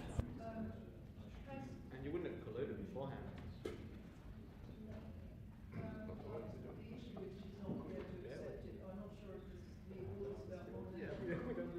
Can I have some advice about this? Because I've never faced this issue before. My sense is that someone has to accept a nomination, and she hasn't contacted anybody to tell us. Sorry, she has contacted us, and she has accepted the nomination. So Councillor Giles has accepted, Councillor Noon's accepted, and Councillor Kouros is accepting. We'll have to have a vote.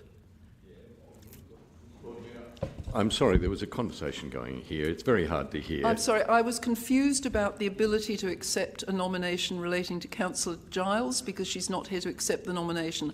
I understand that she has contacted us and she has accepted.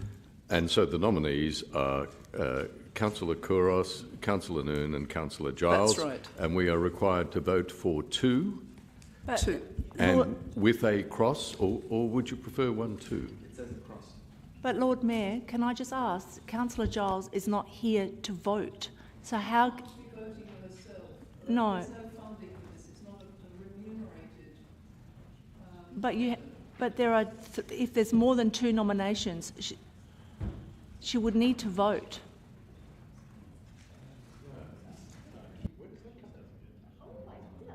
I don't think that you have to vote for yourself. In fact, I noticed that Councillor Davis was nominated for a position and voted against himself. That was a fun night, wasn't it? He's a man of rare judgment. I just wanted to see David Elliott's face. Can I just suggest that all 3 of them go on it? So I'm happy to move that all 3 are appointed to the Extra Committee. I would. There was a change in the charter to align ACMA and AIDA, so they had the same charter regulations. The charter for ACMA was 2 people, the charter for AIDA was 3. So the AIDA board approved a change in the charter to go down to 2, and that was approved by council as well.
That's on 4 votes for Kouros. Anyone want to take what? We'll ask you for the numbers. 4 and 4. Sorry, no, 4 and 6. Otherwise, Jane voted for Mary. Could you believe it?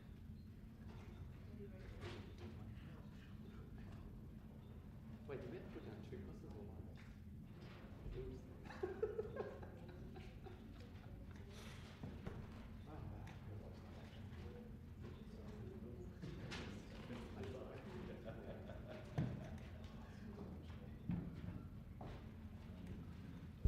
I only put 1 cross down. Did I mess it up? I only put 1 cross. Were we meant to vote for 2 crosses? Oh, yeah.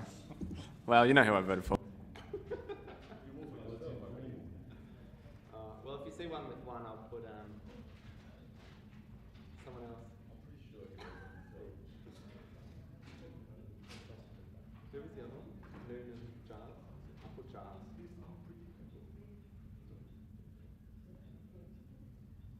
add one vote to Giles's?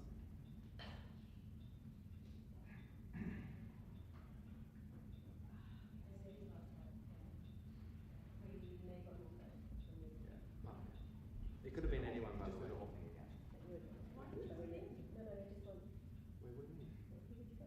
Well, I voted for Mary first time.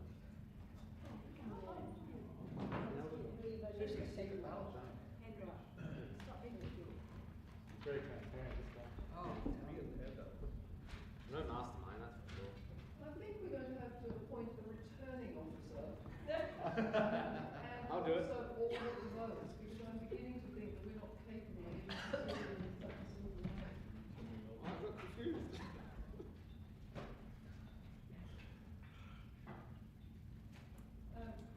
Thank you. The vote is all in favour of Councillor Couros and Councillor Giles. Really? What was the score?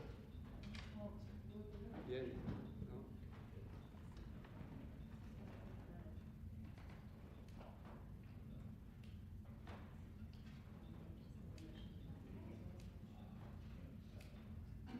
No. No, we have to get the score first.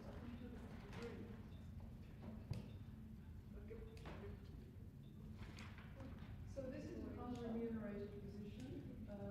So I think that the councillors can vote for themselves. So what was the score? No conflict. So I can vote for myself? Yes, you can. Thank you.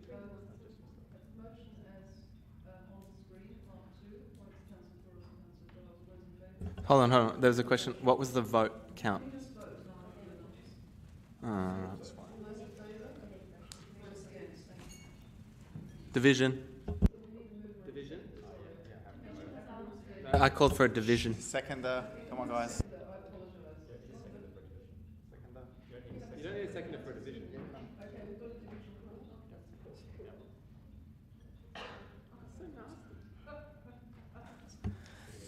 Members, a division has been called in relation to recommendation 4, 7.4.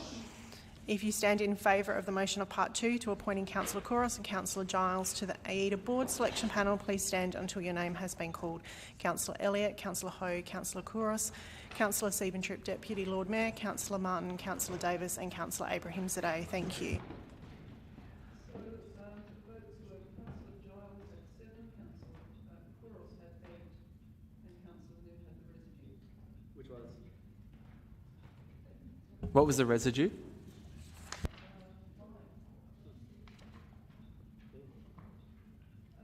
Thank you, members. We'll move on now to recommendation 5, item 7.5, which I think Councillor Couros is interested in. Recommendation. I'm happy to move it. Moved by Councillor Couros, seconded by Councillor Abraham Zadeh. Do you have anything you'd like to contribute? I was a little bit apprehensive about voting for this at committee because I needed a few things clarified, and I'd like to thank administration for providing that for me. What this policy does in effect, even though it takes away the Civic Recognition Working Group, it still means that the same items that require transparency still come into council. So the items like the key to the city, the freedom of entry and the citizenship is still and always has been and always will be a decision of council. So that level of transparency that's always been there will always continue. What this new policy does is it gives you the ability to be able to have in consultation the discussions with the CEO in regards to how you would, Lord Mayor, would like to run your civic.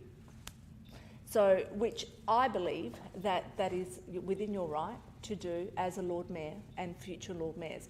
My only concern is that the Civic Recognition Working Group did give a level of transparency in regards to those discussions. And it was minuted, and at any time a councillor could obtain those minutes to understand how any decisions were made. However, the Civic Recognition Working Group was not a decision-making body. It still, if it made any decisions, it should still give recommendations to council. It was not there to make decisions. So if it pleases this council to remove the working group as a way of not having a record of those conversations and what happens in the decision making, or well, in the reasons to why specific civics ceremonies are chosen, then that's I will be quite happy to vote for it.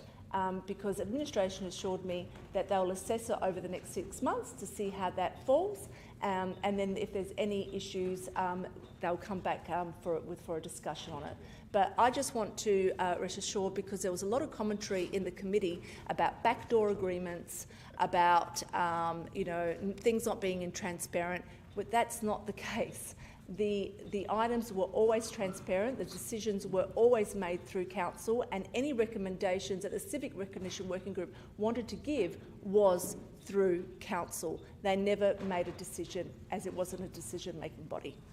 All those in favour? All those against? That's carried. Thank you. Councillor Couros, would you like to move the live streaming of public meetings, because that was something you felt strongly about? Yes. Moved by Councillor Couros, seconded by Councillor Noon. All those in favour? All those against? That's carried unanimously. Thank you, members. Now we're going to go back and we're going to have an item which we're going to call Recommendation 7. It needs to be 12.1. Does it? 12.1? Oh my goodness, sorry. Yeah, 12.1 to recognise the different date. Okay, I apologise. Yep. So this is going to be recommendation, sorry, how are we going to... 12.1, recommendations of the City Finance and Governance Committee, 28th of May. I'm a little confused. Can I just have a...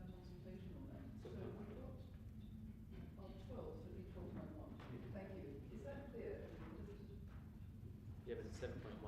12.1, thank you. It's recommendation item 7.1, isn't it? So now we have 12.1, which has come back. Can I ask if anyone's prepared to move that? Councillor Elliott, seconded. Councillor, we need it seconded first before we do anything else. Councillor, Deputy Lord Mayor, would you second it? No. Councillor Martin. I have a conflict of interest with regard to Part 1 and Part 4. Okay. And I have declared that at committee it is a material conflict of interest, and I ask the administration to adjust the piece of paper I gave them to take into account the new item number.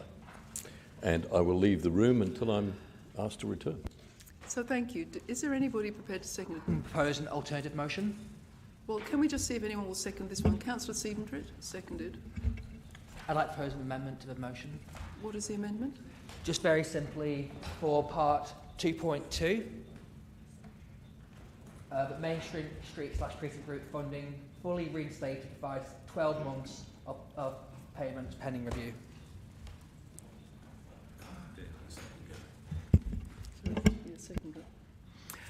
So, to look.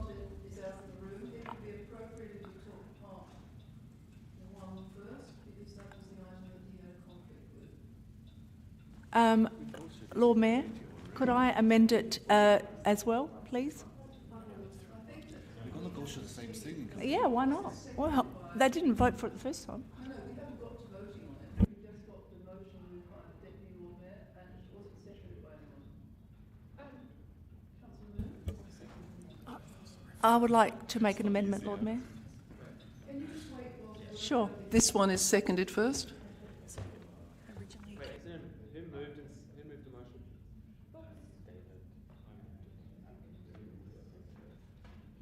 So let me just clarify. We have the motion moved by Councillor Elliott, seconded by Councillor Siebentrit. We have an amendment already coming from the Deputy Lord Mayor, which has not been seconded. So in the absence of a seconder... Councillor Noon, are you seconding? Seconded by Councillor Noon. So would you seek a variation, Councillor Couros, or have you got a second amendment? I have a second amendment, Lord Mayor. So can we deal with the first one first? No. Because then if it's voted, then unless the... I'm sorry? Which means 12 months of payment? It was 12 months, wasn't it? Yeah, 12 months. Otherwise it's not fully if it's half. If you have variation this, I could ask the mover if you wanted to move accept your variation, but if you've got another amendment, we would have to accept this amendment and vote on it first. My amendment hasn't been fully taken into account yet. It's 12 months instead of 6. Sorry? My amendment hasn't been fully written out yet. It's 12 months instead of 6. Thank you.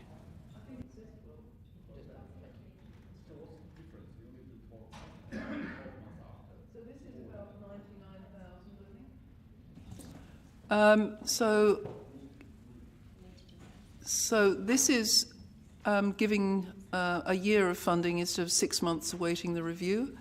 I'm not sure whether the review is still relevant if you're giving money in any case. Okay.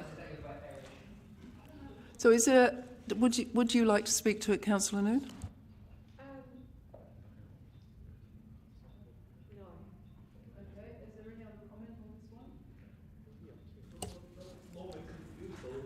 Fully restrained to provide 12 months of payment pending review. I would actually speak to it, Lord Mayor. Yes. Could we actually call Councillor Martin back in, because we're only talking about an amendment which he doesn't have a conflict. So I thought we would probably need to take the motion in parts to honour Councillor Martin again. So with the agreement of the members, the movers, you're happy to take it in parts? I'm sorry, Councillor Martin, we've had an amendment to the Main Street Precinct Group, which is not the part of the motion that you have a conflict on. Hold on, can I ask a point of order? My understanding is that when you seek leave of the meeting, you need, it's not just 50%, you need like over 50% to get leave of it to move it in parts, and it's not just up to the mover and seconder to decide. Can you point me to the regulations and the meeting procedure that says that? Is it?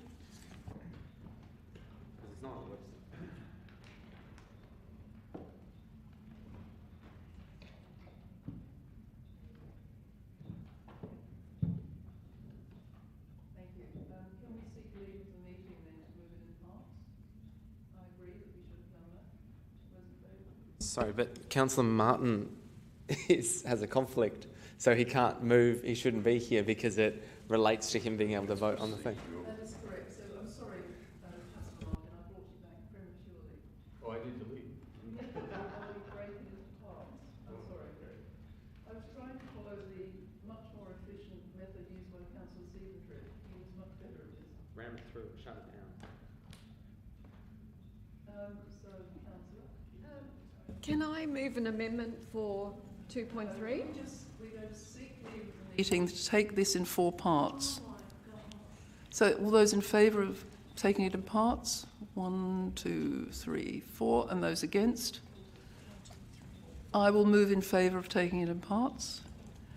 What's the majority for seeking leave? What's the vote requirement? It's 2/3. Do you? Is your math correct, Lord Mayor? 5-4. It's very difficult to take in. It's not 2/3, though, is it? It's very difficult. I'm pretty good at divide it up. maths. There's no need to be patronising. It's very uncomfortable. I am trying to move forward because time's going on. But it would be a pity that Councillor Martin can't join the debate, that's all. And it would have been a fair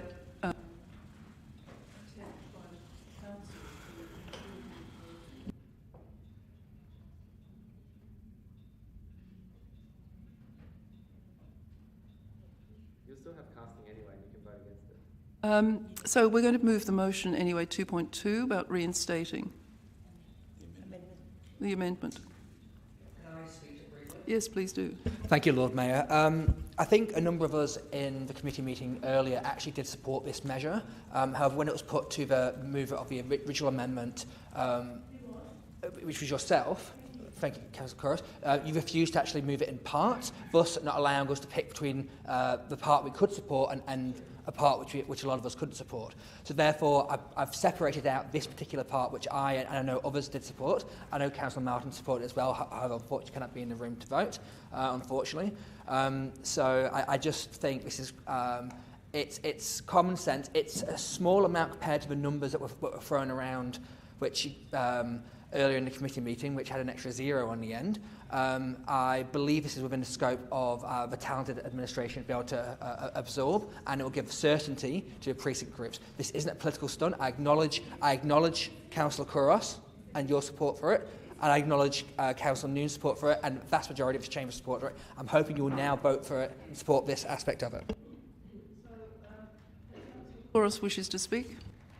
This is very much a political stunt. When I proposed this amendment in the committee just about a couple of hours ago, the discussion around the table said that they will not support a 12-month. They said they will support a 6-month, subject to it being reviewed. There was no discussion from any member saying that a 12-month reinstatement... You're free to take it in parts. No. Just because you didn't vote, because you didn't get it in parts, your discussion and the way what you verbally said showed no support to the amendment that I put in the committee meeting. I think that's very poor behaviour, and I think that it does not mean that you need to do a stunt in the chamber. Point of order, Lord Mayor. I resent it being called a stunt. You said you called it a political apologies, stunt. Lord Mayor. She's calling a general political amendment a stunt, which I find quite... You said yourself, I'm following your words.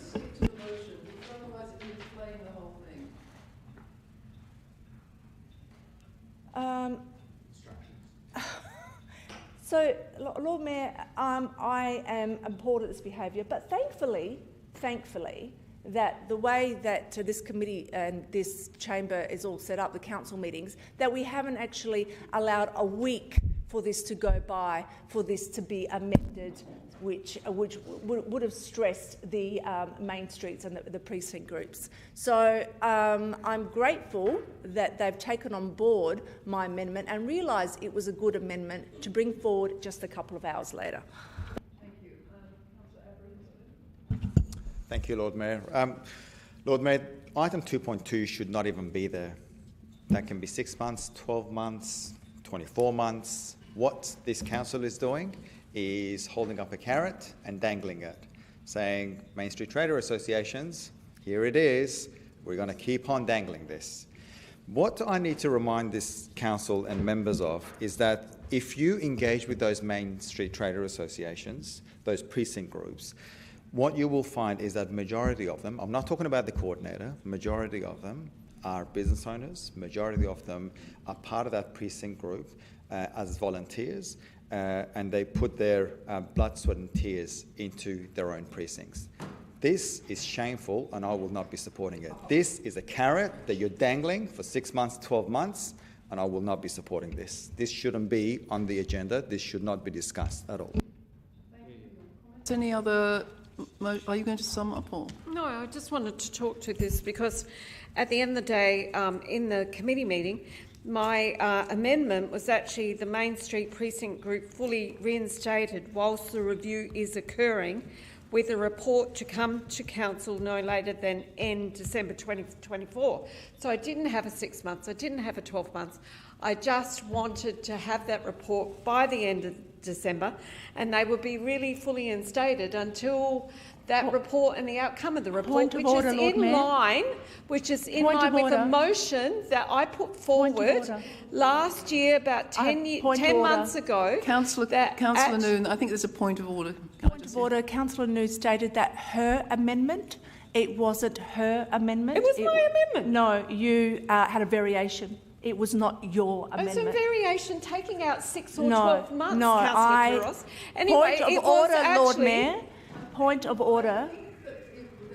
We don't live in fantasy land. And a variation. We should take credit for the outcomes without arguing about whose idea it was. And at the end of the day, we couldn't, Councillor Couros wouldn't actually do it in parts. She wanted to do it en bloc, and that's why that didn't get up. And this is in line with the motion that I put forward 10 months ago to increase the funding for precincts. And the only reason why that stopped was because Councillor Abrahimzadeh called the review before we actually did that. So this is actually in line with that, because that motion is still on the table, it's still valid, and it hasn't actually been done. So at the end of the day, I don't want to say 6 or 12 months. I want to fully reinstate them until we come up with a decision on this. Point of clarification, Lord Mayor. I'm happy to accept a variation if it is acceptable from administration to incorporate Councillor Noon's. No, I'm happy to accept her wording, Councillor Noon's wording. No. The removal of 6 and 12 months. Let me help you. The motion that I vary is to fully reinstate. Take away the 12 months. I wrote it down. I think, let me try and help you. Could we suspend meeting procedures for 5 minutes? Can I just say, let us try to help you. I read the mood of the meeting, which is to reinstate funding for 12 months. Is that true? No. Okay, fully reinstate whilst the review is occurring, with a report to come back to Council no later than end of December 2024. Then we're taking out the 12 months. I'm happy to accept that variation if it's acceptable from administration. And that's what I put forward in the committee. I think it's not a variation, it's a different motion. Can I just take advice on that? I'm happy to, if we vote this down, I'm happy to move, or Councillor Kouros, I'm sure, is happy to move a motion from the Finance Committee. I am now confused about what was put up in the Finance Committee because there's a difference of opinion. Can we see it back? Would you give the wording to administration? Let's send it back. Can we see the wording before it was changed? Exactly what it was. And it was actually our CEO who said that the end of December 24 was fine. So Main Street Precinct Group fully reinstated whilst the review is occurring. Just a moment, we've got it on the screen. Oh, good. There, I think we've gone back to the original that came from the committee meeting. But I'm only moving it to 2.2, not 2.3. Obviously. Yes, this is an amendment to 2.2 only. And you're happy to vary your motion? Yes, for 2.2. Sorry? I think we'll go back to the wording that's there. I think it might be tidier to make it as an amendment, wouldn't it? A variation? Okay. Your seconder was Councillor Noon. I'm not sure that you can vary something that she's put up, can we? I think that because you seconded that motion, you've seconded the motion, I think someone else needs to move the variation or seek a variation. I would seek a... I don't think you were the mover, so it would have to be another member of council. Sorry? I think Councillor Elliott is happy to move the variation. Sorry, I'm just seeking clarification. I am recorded as the mover for this motion. Sorry? No, I think it was Deputy Lord Mayor and Councillor Noon, wasn't it? I'm sorry, I'm confused about who was moving. I think that was for the amendment. Councillor Elliott can suggest the variation to the amendment to the motion in agreement with Deputy Lord Mayor. Yes. So I'm just asking if Councillor Elliott would suggest the variation and then it could be agreed to by the Deputy Lord Mayor and Councillor Noon. Would you be happy to do that? In the interests of moving on and being pragmatic, which seems to be something that's in short supply in the chamber tonight, I'm happy to accept the variation to the motion. Thank you. And the mover and the seconder are happy? Sorry? It was the Deputy Lord Mayor and Councillor Noon. And having moved it, you're welcome not to vote for it, but I think that we should put this to the vote now before it becomes more bogged down. So we're going to put the varied amendment to 2.2. All those in favour? Against? That's carried. That now becomes part of the motion. And Councillor Noon, is this a question? Can I make an amendment to 2.3 and just include that this is to be reviewed at quarter 2? No. Quarter 1? Quarter 1. You were the seconder of the first amendment, so you can't move another one. I have an amendment, which is to restore the AIDA funding, as like Councillor Kouros's motion. So this motion is to restore all the AIDA cuts? Just copy, if we can find Councillor Kouros's well-crafted motion.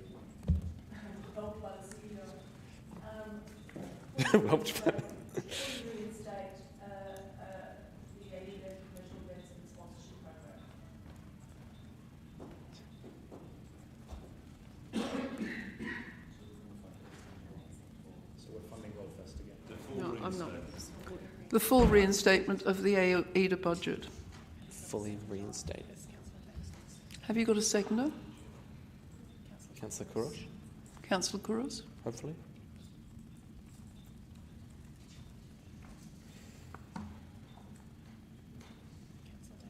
Are you happy with the wording? Yep. I think Councillor Kouros did a fantastic job of wording it previously. Okay, would you like to speak to it? Yes, I would. I would also, I don't think I would be able to get it across, but I also do think that we should seriously consider the community impact grants as well, and perhaps we can do that. The thing is, and I've reiterated this a number of times, is the way that our rating system here in the City of Adelaide works is very different than the way that the rating system works for every single other council. The way that our income works is wholly related to the amount of rent that our commercial tenants pay. So unlike any other council, if house values go up or house values go down, their council rate income doesn't change. However, for us, if rents go down or if rents go up, our income is affected quite significantly.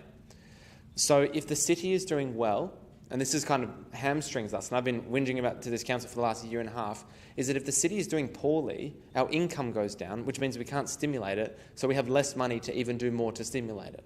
And that problem continuously gets worse and worse and worse. If the city is doing well, we have more money so that we can invest more money so that it's better in future. Now, the way that the city does well is by having people come into the city and having low vacancy rates. In my mind, that pushes up the amount of rent that they pay to their landlord, because they're more profitable as businesses and the landlord can charge more money, and land prices will also go up as a result. When you suck out what's proposed here in the previous motion, $1 million worth of spending that directly activates our city, and I'm talking all the community impact grants, which were running small events as well. There's like a 1,300 person event and 600 and 300. There's all these events that are run by volunteers to activate our city. When we suck out that and the $500,000 that was presented to us in a report suggesting that this is how we can get our city back on track, you're only hurting your own income. And so the way that we look at our rates needs to change. This is what I'm suggesting to some of the other councillors here who might not own their own business. And the idea is that we need to invest in the city, bring more people in, drive up rent so that our businesses are more profitable because they can afford to pay it, reduce our commercial vacancy rates so that we in turn get more money. So the $1 million that we're cutting out of here, and I'm trying to restore another $500,000 by this motion, that is going to hurt us in the long term, and it's going to drive up commercial vacancies. And we need to think more strategically about a budget than most other councils do. By not putting this funding back in, I am worried that we will further drive and condemn this city to a higher vacancy rates, which means it's even harder for us to invest back into our city. So that's why I think we should retain the AIDA funding. And what we should have done is look at the business case initially, and we should have received the review from AIDA not an hour before this council meeting, making massive decisions with very little information in front of us. And I also suggest that the community impact grants were completely abandoned and not interrogated by this council. Stephen Tritt? You're welcome to speak now, Councillor Kouros, but you'll have to put your hand up first. You should ask it. Councillor Kouros, please. Thank you, Lord Mayor, and quite rightly put, Councillor Davis. I moved this amendment in the committee. It's only a small contribution that we make to our business community. As I said in the committee, the way that we have done this budget is has not done any justice to our ratepayers. To have cuts, to discuss cuts after a consultation has taken place is not good relationship building with our community. They're going to lose trust. And I don't want to lose trust with our businesses. I want them to know, the small local businesses that supports in activating the streets, Ebenezer Marketplace, Varden Place, and the laneway projects. That's what this does. To turn around and delay it to say for review in Q1 is like you're saying, you know that it's important, but politically, I don't want to vote for it because you thought of it. You will eventually lift that budget up. You know that it's important, so just do it now. It is supports, as it says, 80% of our ratepayers. 80% of our ratepayers are businesses. That is a very small portion of our budget to help support our local businesses. Put aside your politics, put aside your ego, put aside a possible by-election, and just vote for it. Stephen. Thank you, Lord Mayor. I think there's a principle here that I wanted to agree with, but then there's also a process by which we go through to get our budget in order.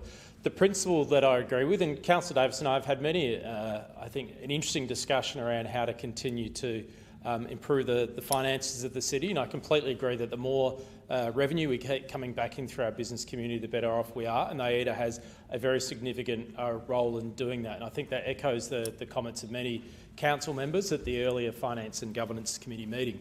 So that is a general principle. The question we're looking at here is how do we get there? And I think, Lord Mayor, and you're probably not in a position to reflect on this again now, but you eloquently put it, and probably better than I can recap now, that we do need to be careful of magic pudding economics here, whereby we're looking at going and finding an additional potentially $500,000 worth of savings under 2.3. But we can commit to what is a realignment of funding here, but then under Part 3 there is an opportunity to, as part of the Q1 business plan and budget review process, identify additional initiatives that come through AIDA. And I think the important point that was made in the early committee meeting is that we want to empower AIDA to identify what those additional initiatives are. We understand that there's a planning process that they will go through that is not yet complete, but they can go through that and then deliver those priorities that they identify by the time of the Q1 business plan and budget review. So I believe that we can continue to support AIDA in the way that we need to. I do believe in that general principle espoused earlier on, which I think is consistent with a number of other council members, but I don't believe we need to support 2.3 in order to do that. I'd like to put that to the vote now because we all know. Happy to sum up, thank you. I think we all know how we're going to vote. Yes, so when we do, but I'm happy to sum up. Can you just let me speak? I think we all know how we're going to vote, so we should close the debate now and have a closing comment. Yeah, happy to sum up. Okay, I only just realised this now. The term you want to stick, I suspect, is magic pudding. No, there is no magic pudding, and I agree with that comment. But on the 23rd of April, I moved a raft of recommendations and requested information from the administration, which would consider a number of these things, and the criticism that Councillor Siebentreut has quite rightly raised. And I asked for 5 reports that would do a number of different things. And I would suggest anyone who's interested in talking about magic puddings, go back to the motion that I proposed, and which was to have a look at a number of reports about capital expenditure, about efficiency dividends, finding operational savings, looking at preparing a long-term financial plan that would see net borrowings at $0, creating a subsidiary to look at maximising our council assets. And at that point in time, people were yelling at me going, cuts, cuts, cuts, and how awful I was for asking for a series of 5 reports that would give us the information right now to determine what we could actually cut back on. But the majority faction voted against that motion and accused me of being, however, insensitive to everything. If you go back, it was a series of 5 reports asking for how we could sort through things. Things like, I want you to look at our new capital spend and rank them against our strategic plan based on their value for money and their bang for buck. I also said that I wanted to this one a bit tongue-in-cheek, but cutting the services for our non-ratepayers. Because why are we going above and beyond for ratepayers, for example, who don't pay rates, which are billion-dollar industries that are supported by the state government? Why are our ratepayers supporting massive entities like the universities and supporting them and giving them pristine circumstances when they don't give us any money? And there was a $38 million shortfall, Your Worship, that you brought to the public's attention. So those were the types of measures. Now, there's no magic pudding. No one's suggesting no magic pudding. What I'm suggesting very clearly is a motion that I moved on the 23rd of April, asking for those reports that the majority faction here laughed at. Not cutting this money. Point of order, Lord Mayor. It keeps referring to a majority faction, and it's just a load of crap, to be honest. I'm sorry, the majority faction of which the Deputy Lord Mayor is a part of, and they vote en bloc, as far as I'm concerned. Point of order, Lord Mayor. Bring the council into disrepute. You ought to be careful. I didn't do it. Fine, so we heard Team Adelaide I think you in need this to be chamber. careful Team Adelaide. criticising Oh my other God. members. Councillor Couros, can you be quiet? Councillor Davis has the floor. Thank you. So I set out exactly what information we needed, rejected by not Team Adelaide and the not dominant faction. And these are sensible reforms. And I note that the not Team Adelaide, not a faction. Can you actually address the chair and not wave your arms, You don't stop him from saying please? Team Adelaide, do you? Please. You don't stop them. Please. Now, those things are what business owners look at, and that's how we approach it, and that's where the delineation is. And this is why we need to save that AIDA funding. Thank you for your comments. The debate has been closed. Now can we put the amendment No, to I'd like to 2. speak again. I would like to speak again. I would like to note that we're in Reconciliation Week. No, you're not speaking again. You have spoken once. No, that was to the... Oh, no, sorry, we've got to put the vote. Sorry, I want to speak to the main standard motion again. I apologise. 2.3. It has been amended as shown on the screen. All those in favour? All those against? That is lost. A division has been called. Members, a division has been called in relation to the amendment for 2.3. Please stand in favour of the motion until your name has been called. Councillor Ho, Councillor Couros, Councillor Davis. So, thank you, members. We'll go to the unamended motion. Can I speak to it? Just a moment. We're just rearranging the motion on the screen.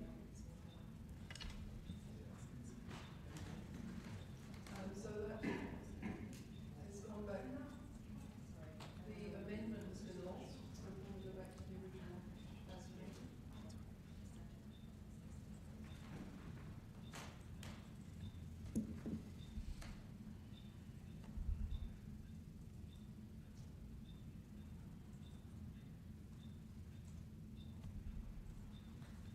Thank you. So we will. I'll be brief. It's struck through incorrectly. Okay, that's great. Thank you very much. So we have now had 2 amendments. One has been accepted and one has not. We now can't have any more amendments, so we'll move on to the substantive motion, which was not taken in parts because that was a decision of the council. So we're now going to move 1, 2, 3 and 4 en bloc, as you requested. All those in favour? Sorry, Lord Mayor, can we just clarify 2.3? There's something that it looks like it's... Oh, okay, it's not struck out. Sorry, just clarifying. Can I seek leave to speak again? Because No, you I want can't to seek know... leave to speak again. Yes, I can. No, you I can't. can seek leave of the meeting. I want to point out that it's Reconciliation Week, and then in the community impact grants, we are cutting things like the Torrens Strait Island Thank Cultural you. Night. You've spoken already, and we can speak about community impact grants at another time, but you can't speak about it. I mean, I just question whether the wisdom of council cutting a whole bunch of reconciliation events in Reconciliation Point of order, Week. he's still speaking despite You're not having speaking in error. We have not cut any reconciliation events. We've actually put I have a more point of funding. order. In the community impact Please, grants, that's please. exactly what they fund. No, they have not. Yes, You they have. are It's in the report. misinformed. You're misinformed. I'm going to put this motion to the vote. All those in favour, that's 1 to 4 together. All those against? That's lost. Sorry, carried. And the that now has passed 1 to 4 together. A division has been called. Members, a division has been called in relation to this motion for parts 1, 2, 3 and 4. Please stand in favour of the motion until your name has been called. Councillor Noon, Councillor Elliott, Councillor Seabertrip and Deputy Lord Mayor. Thank you very much, members. Now, I'm just need to know if there's a part 5. I'm losing. Was there a part 5? Good. Councillor Martin. Can we call Councillor Martin back in again? So now we've completed item 12 and 12.1. We will now go to 13, when we found Councillor Martin. And I apologise for having you excluded for so long, Councillor. Welcome back. Councillor Elliott, you were the chair of this committee. Is there any appetite for taking 7.1 to 7.4 en bloc, or would you like to debate them? I'm happy to move on block, Lord Mayor. Noting the uncontentious nature of all the matters that were discussed at that time. I'm sorry, does anybody wish to pull out any of the items on item 13? No? If not, do I have a seconder? Councillor Ho. Without debate, all those in favour? All those against? That's carried unanimously. Thank you, members. We'll move on now to 14.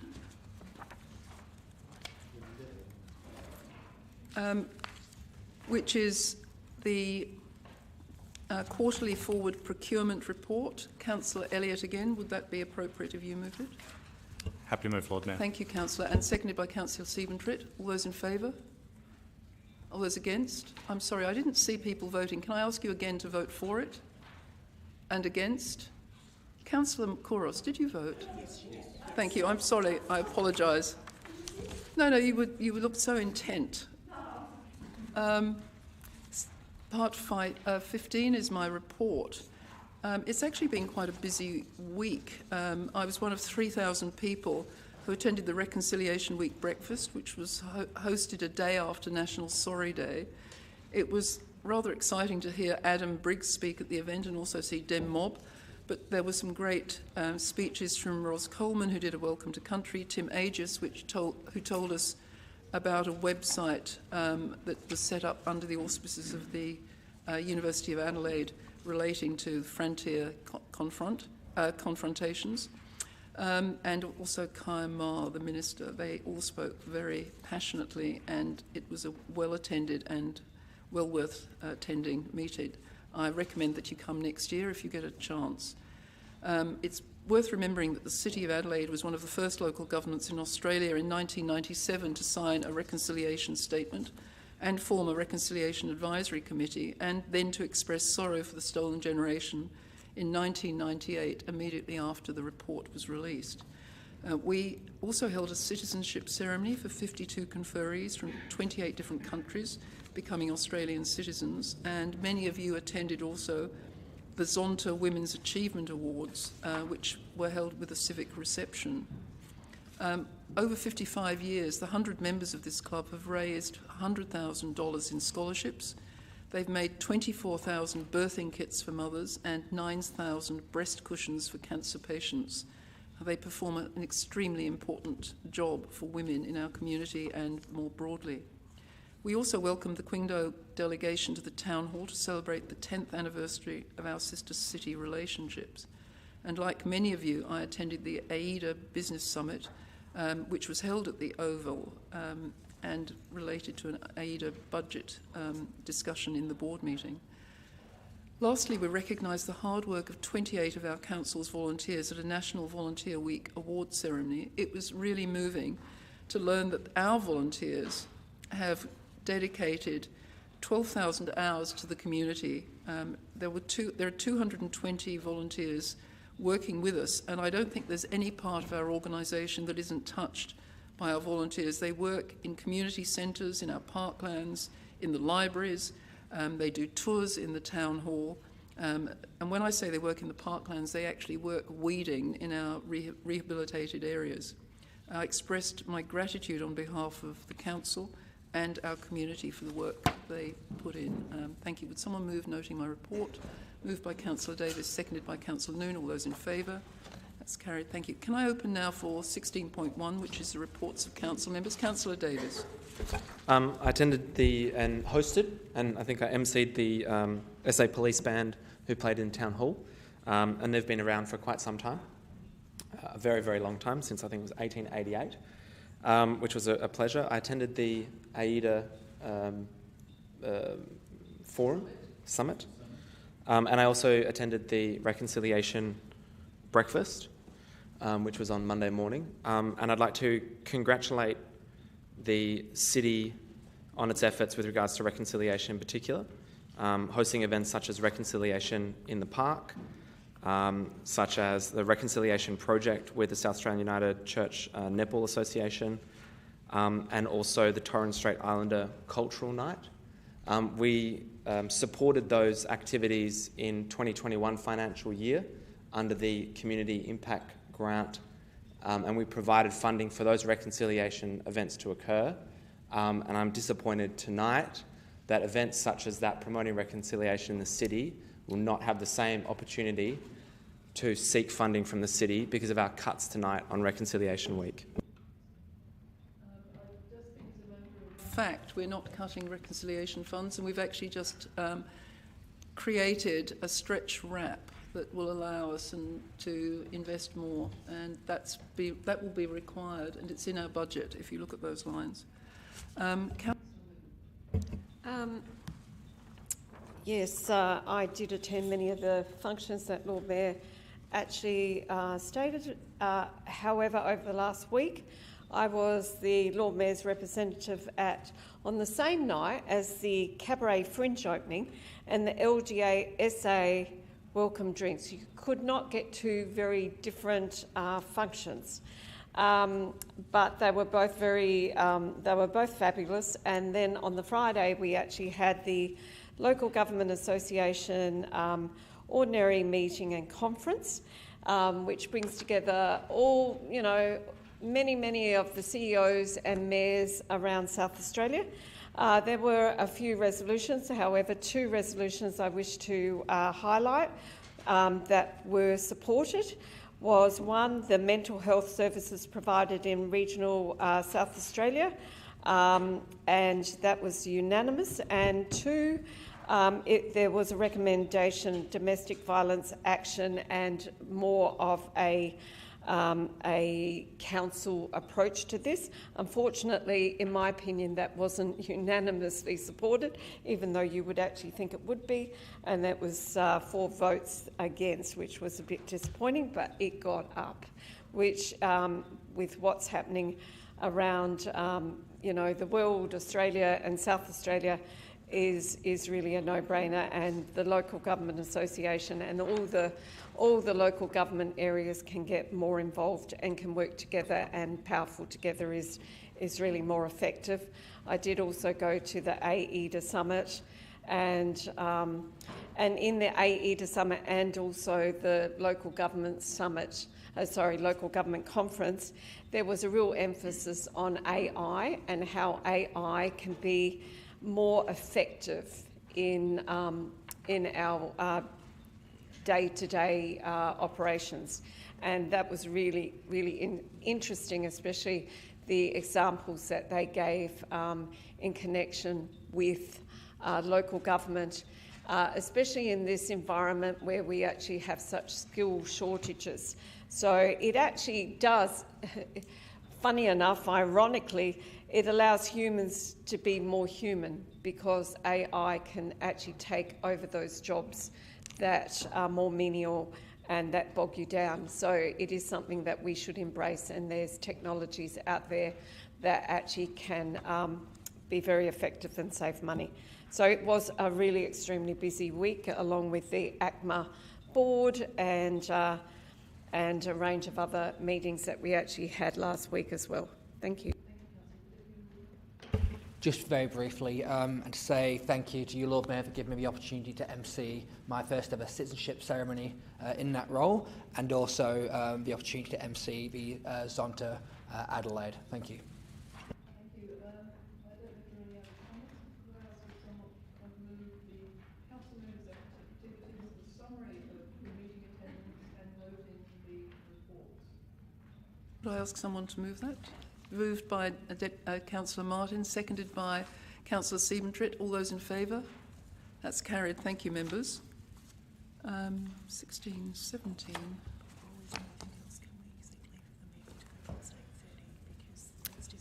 Yes. Can I seek leave of the meeting to go past 8:30? I'm not sure why we're doing that now. Is it because we started later? No, it's because it's nearly 8:30 and this motion and the motions might take longer. So all those in favour? All those against? Can we just count it? There should be 6 of you. 6, yes, all those that's been carried, so the leave has been sought and carried. Can we now go into our motions? Lord Mayor, I'm just standing. I forgot to fill out the conflict of interest. Oh, yes, of course. So your family runs a business we have a family adjacent. business next door to Lombard Street. Not that any additional. I have a material conflict, so any additional greening, street furniture. I don't think public toilets will, but might increase the value or whatever. Thank you. material. Thank you, Councillor. Thank you. Thank so you I will for- leave the meeting and not vote. So I'll now ask Councillor Martin if he has a seconder. Deputy Lord Mayor. Thank you, Lord Mayor. Look, I'm sorry that Councillor Kouros is not in the room because it is as a consequence of her request to the administration to provide the minutes of previous roundtables with businesses in North Adelaide that produced this motion. On reviewing the minutes, it was clear at several meetings, and at one in particular, where the views were sought of enterprises locally about what it is that they think is lacking in O'Connell Street. And one of the principal responses was there was a lack of any public convenience.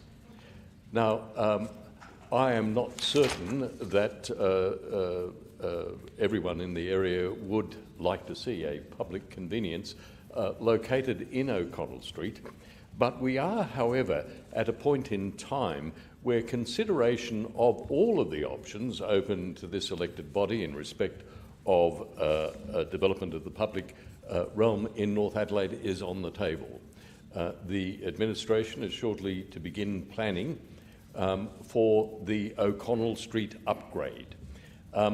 Previously, the former council did detailed designs on O'Connell Street, including costings of in excess of $30 million, which included a public realm upgrade to the water reservoir opposite the Piccadilly in O'Connell Street.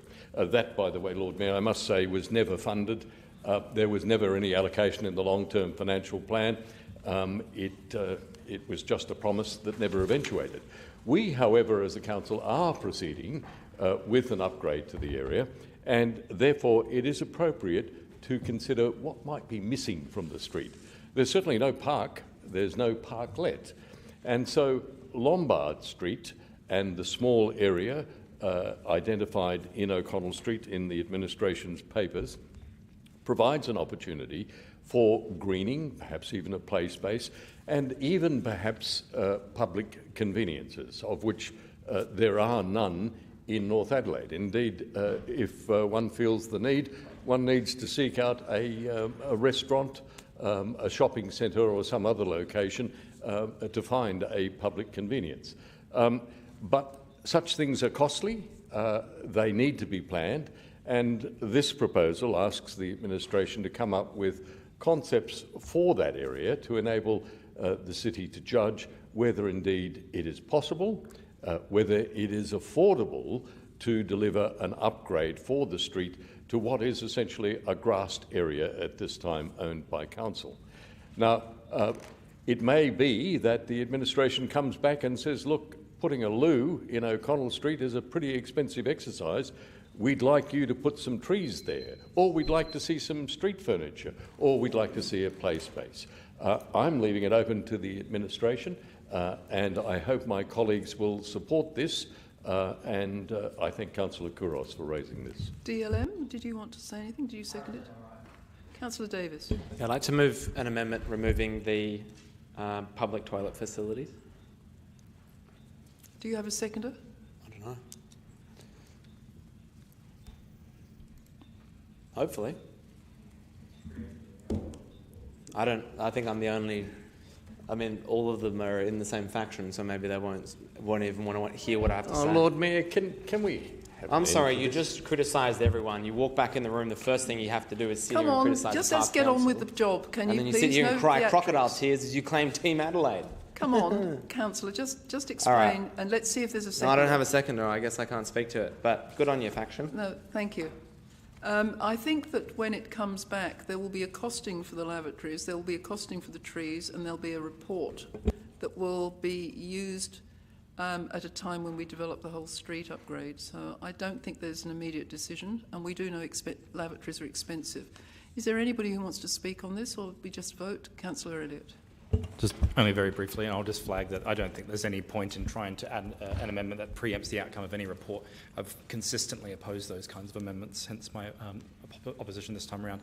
However, these kinds of projects have delivered some fantastic community spaces in the inner northern suburbs of Melbourne. Fitzroy Street, Smith Street, Smith Street in Fitzroy is an excellent example. Even Sydney Road, there's some fantastic new pocket parks. Whether there's public toilets or not as part of those new public facilities are fantastic examples of urban regeneration, but also increasing the amount of green space. This is a wasted opportunity at this point with a grass patch. And the only people I've seen using it aren't even people, they're dogs and cats taking, relieving themselves. That's basically all it's currently used for in my observances.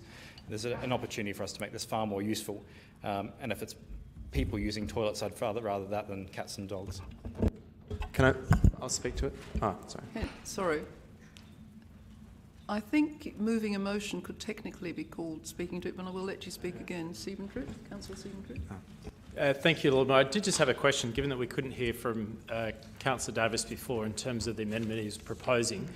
Can I just frame a question then to the administration? Could they elaborate on what might be the issues for or against including public toilet facilities? I don't quite understand. I'm sorry, I've just lost the thread there. What did you say? I'm sorry. I was just noting that because Councillor Davis couldn't speak to his amendment, I was just directing a question in the administration if they could elaborate on what might be the pros and cons that council members should be aware of in relation to the inclusion of public toilet facilities. I don't quite understand the issue there. Through the presiding member, Mr McCready. Through you, Lord Mayor. Taking note of it's requesting a report, I don't believe it would be at odds to look at public conveyances as a potential to be included within the response from the administration. The issues surrounding public toilets would be, first of all, we would find out is there demand within the precinct, and then naturally is access to the appropriate services that could actually do that, and then we would come back in regards to the costings. But there is other opportunities in regards to that parcel of land, and I believe the report allows us to consider that as well. Thank you. Have you finished speaking, Councillor? Technically, Councillor Davis, you have spoken already and failed to get a second of it because I feel sorry for you. Thank you. I will allow you to speak again, provided you're nice to it. That's a pretty big condition. Okay, I'll change what I was going to say. The thing is, we're talking about operational spending, right? And so in order to provide you... they're providing the report as operational spending. So you're talking about... Yeah, it's like the micro decisions that you make come into operational spending. So what the administration are going to have to do is they're going to figure out where potential public toilets could go. They have to figure out, is there going to be a need for public toilets? They're going to say, how much is it going to cost? Where are we going to source materials? Is it going to be an oversupply? And my point is that in May 2025, the O'Connell Street development is going to finish. So why are we going with which will provide public toilet facilities? So we can continue to run motions like this asking for reports, but if we know, for example, that public toilet facilities are not necessary in the area, that there isn't significant demand for them, then we can remove them from this and not contribute to our operational spending. Because the administration and their team will now spend time doing that rather than something else. Every report that you request, everything that you ask for has a cost to it, and that contributes to our budget. So I just don't see the need to apply for to go and look at public toilets when they will be available in the new facility.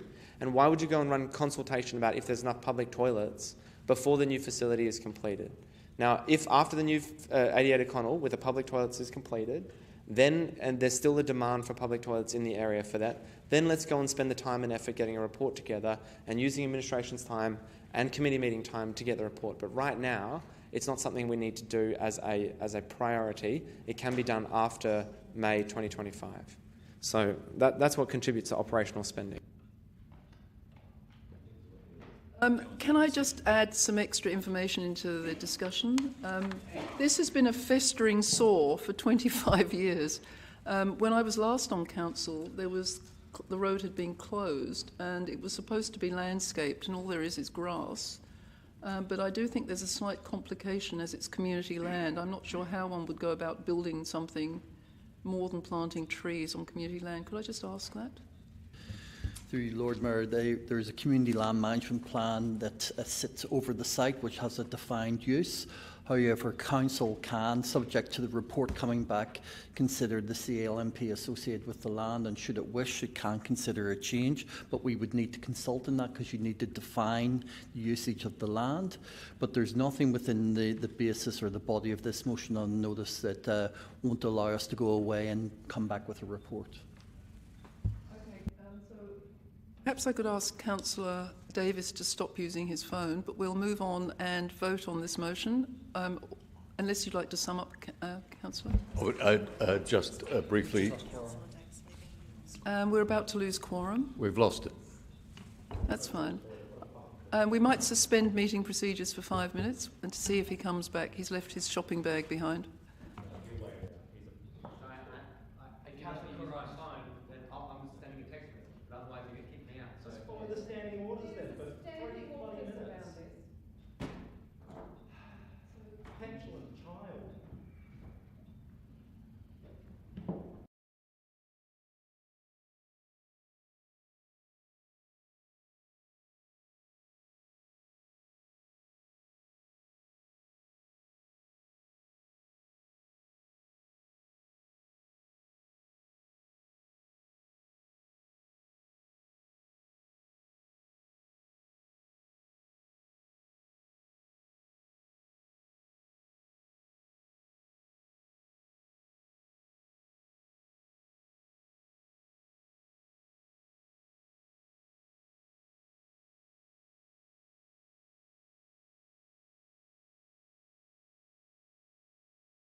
left, I had Councillor Noon, Elliott, spreading vitriol. As I leave, because you didn't want me on my phone, he says you're an impetulant child, and you didn't hear it. And I don't actually have to be in a workplace. I don't have to be here where you're just going to chuck venom at the other person when I'm trying to debate an issue. And I'm saying, let's not waste administration's time. So I'll leave you to it if you don't want me here, Councillor Elliott. If you don't want me here, I don't need to be here. Please, and just sit down if you intend to vote. If you intend to leave, Councillor, well, please. Do I get an apology from Councillor Elliott or not? Well, I don't think you will.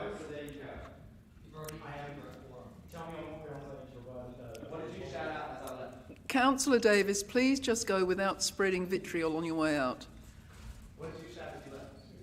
Can we find out if Councillor Kouros wishes to come back? Well, there can be no vote. Councillor Kouros, do you wish to return? We're going to suspend that item. We can't. Actually, if she has a conflict and leaves the room, there are 7 of us present. No? Okay. So we'll suspend this meeting, pick it up at the next meeting, that item, sorry, pick it up at the next meeting. We're not going to progress with 17.1. We're going to move on to 17.3. Lord Mayor, just a point of order, sorry. I'd just like it noted for a minute that the councillor intentionally broke quorum, which resulted in that current circumstance. Lord Mayor, thank you for the note. I'm not sure whether his intention was to break quorum or if he just was dissatisfied with the voting pattern and wanted to leave. So we'll leave that comment suspended in the air. We won't make a ruling on it. Lord Mayor, I think it's... So we'll just ignore it for the moment. Let's just move on to 17.4. A motion from Councillor Noon. Is it seconded? It's about AIDA looking at revenue-raising matters. Seconded by Deputy Lord Mayor. Councillor Noon, please give it your best shot. Right. As the administration report states, nothing in the AIDA Charter specifically commits the agency to seeking out and identifying new revenue sources. However, we have a skilled chair and board that have the experience, skills and appetite to do this. Why would we waste these resources? As the administration also report states, the Adelaide Economic Development Agency plays a crucial role in fostering economic growth and development in the City of Adelaide. Its engagement with businesses and investors across the city positions it well to assist the Council in investigating and identifying new revenue opportunities. To name a few, and apart from what is already happening, leveraging business and investor networks, marketing the City of Adelaide as an attractive destination for business, tourism and investment, promoting and facilitating events, i.e. their summit last week, and perhaps innovative uses of city assets, supporting entrepreneurship and innovation, exploring alternative funding models, data and research, and exploring AI technologies that will support business and assist in skill shortages. So this is a discussion that I've actually had with a few people on the AIDA board. This is something that they have the appetite for. We have actually, when I was participating, when I was part of the selection panel of AIDA, I actually targeted people who could actually bring their skills to the table and increase and look at and have the ability to increase revenue into the city. I was not aware that this was not part of their remit at the time. So I would encourage whoever's left to actually support this motion so that AIDA can actually do this piece of work that I actually believe will move the dial, especially knowing the people around the AIDA board table. Thank you, Councillor. I rise to vote against this motion, not because I don't believe that we should be giving them the ability to do this, not because that I don't think that they have the ability to do this, not because I don't think they have the expertise. They have all of that. But what you need is money. You need money to make money. And we have stripped away AIDA's budget. We have put them through the hoops. We have made them go out through two reviews. We've been, this council, and I'm not including myself because I've voted against all of those motions, but I cannot believe that we're trying to enable AIDA to do something when this council is taking away that very ability. So I don't want to bring up the by-election again. I won't. But it just does not sit well with me to be doing motions. Excuse me. Let's not mention it now. You heard that, Lord Mayor. I'm sure you did. I don't want to vote for motions that have no meaning. I want us to have motions that have an actual outcome. They cannot deliver on anything if we keep cutting their budget, if we keep cutting them at their knees, and we don't enable them in ways to be able to achieve what they want, what they can achieve and should be achieving for the City of Adelaide. And I think, Lord Mayor, in saying that, you've mentioned it quite beautifully in the committee. You need to give them a budget to work independently, to be able to deliver the outcomes that we are seeking them to do.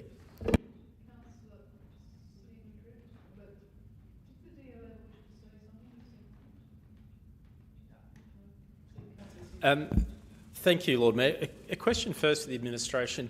Can I just clarify, AIDA is currently going through a strategic planning process, is that correct? And when will that be completed? Through the presiding member, that is correct. I think the target date for the completion of the strategic plan is September, October. We're going to start though in a month. So I wonder whether the mover would consider linking this with the strategic plan. I think that way it beds it down to a time frame as well. So including words to the effect that Council requests the AIDA board consider a range of revenue opportunities as part of the strategic planning process that Council might consider, etc., etc. Well, I think that's a no-brainer, but I'm happy to agree with that. And your secretary accept the variation? Yes, I accept it. Thank you, Councillor Noon. If we're happy with that, is there anyone I just have to comment that clearly Councillor Couros has no idea how a board actually is run, because we actually have skilled people around that board. They actually are paid a remuneration. They want to do this work. And it's minimal. They actually want to bring their skills, their experience. They want to actually generate. They want to actually look at other forms of revenue streams. They don't, we can do this without additional funding. We actually have the resources already there. We're just not using it. And clearly, Councillor Couros probably needs a bit of a lesson in governance and how it works. Well, it's true. And I have taken that comments all night about elections. I mean, it's just ridiculous at what level she brings this council down to. Come on, Councillor, please, don't criticise each other. Oh, God, that's just a tiny little bit. I know, just rise above it, girls. Well, it's really hard when you've got someone like that sitting next to you. Please. Please, Councillor Couros. I think we might put that to the vote because we know how we're going to vote, don't we? All those in favour? All those against? That's carried. A division's been called. Members, a division has been called in relation to item 17.4. Please stand in favour of the motion until your name has been called. Councillor Noon, Councillor Elliott, Councillor Siebentrip, Deputy Lord Mayor and Councillor Martin. Thank you. Councillor Noon again. The horses. Can I ask if the mounted operations gets a seconder?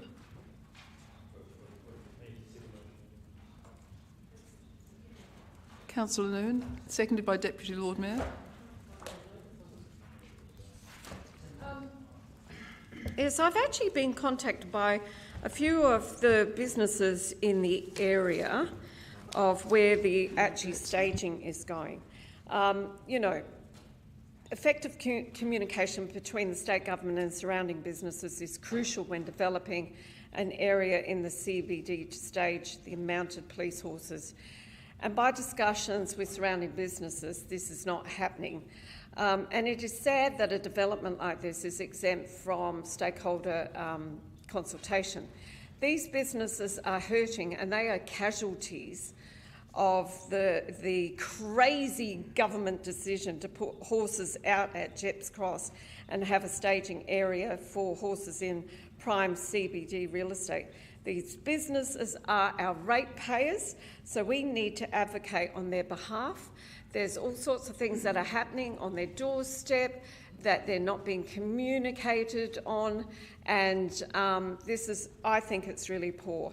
And I actually encourage that we support this motion so we can at least advocate for our ratepayers in the area and actually just very basically send a letter to the state government to actually say that we should be communicating something that's so obvious more regularly with these people in the area, so there's no surprises. Could I just make it clear that we've already sent messages about not having developments in the parklands, so that we really encourage the state government to take their buildings and facilities out of the parklands and out of the city?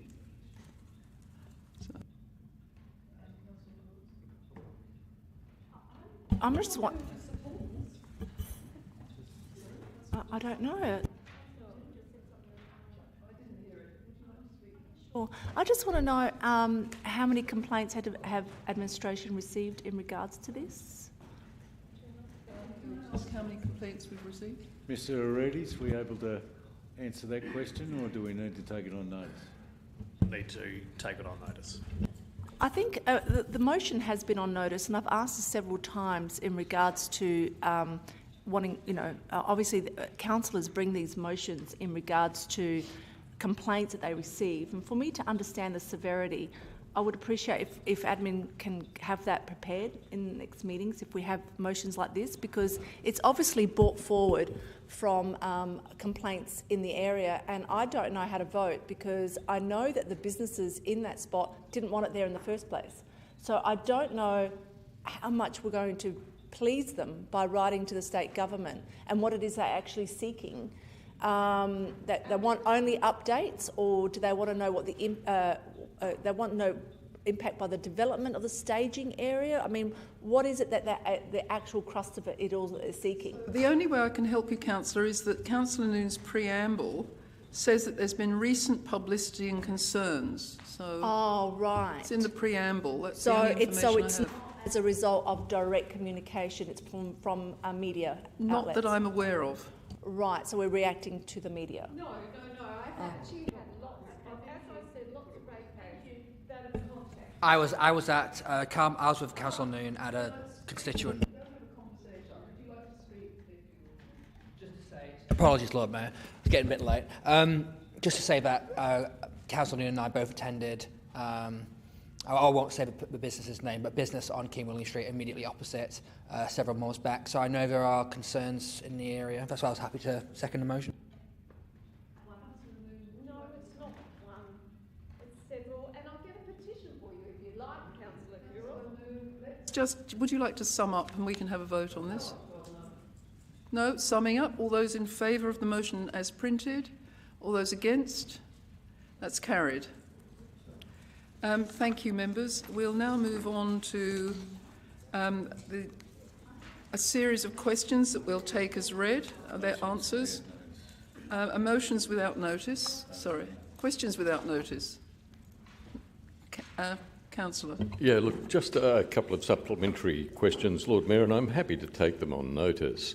The administration has not referenced the amount of money that was provided for the process that is described, that is for small business advice. So we're on 19.2? We are. Okay. Thank you. I beg your pardon. And I would appreciate some advice as to that. My recollection is it was of the order of $300,000. Could they advise the amount of funding provided to the 3 programs mentioned, that is the amount provided individually, and what are the programs, that those 3 programs that they mention, what are the individual programs that are being delivered? I'm happy to receive that by e-news. I think we should take that on notice because we're unable to answer now. Thank you for that question. But we can commit to a response from e-news. We could put out the response via e-news. Yes. Thank you, members. So those are noted. And now we are moving on to the confidential part of the agenda.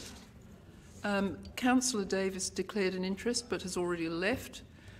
Could I ask if someone would move 21, which is the order to exclude for 22, and also we'll have an order to exclude for 23.1, moved by Councillor Noon, seconded by Councillor Martin. All those in favour?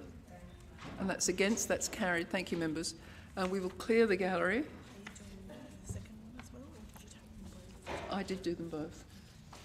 I did them both together. Now could we move on to item 22, which was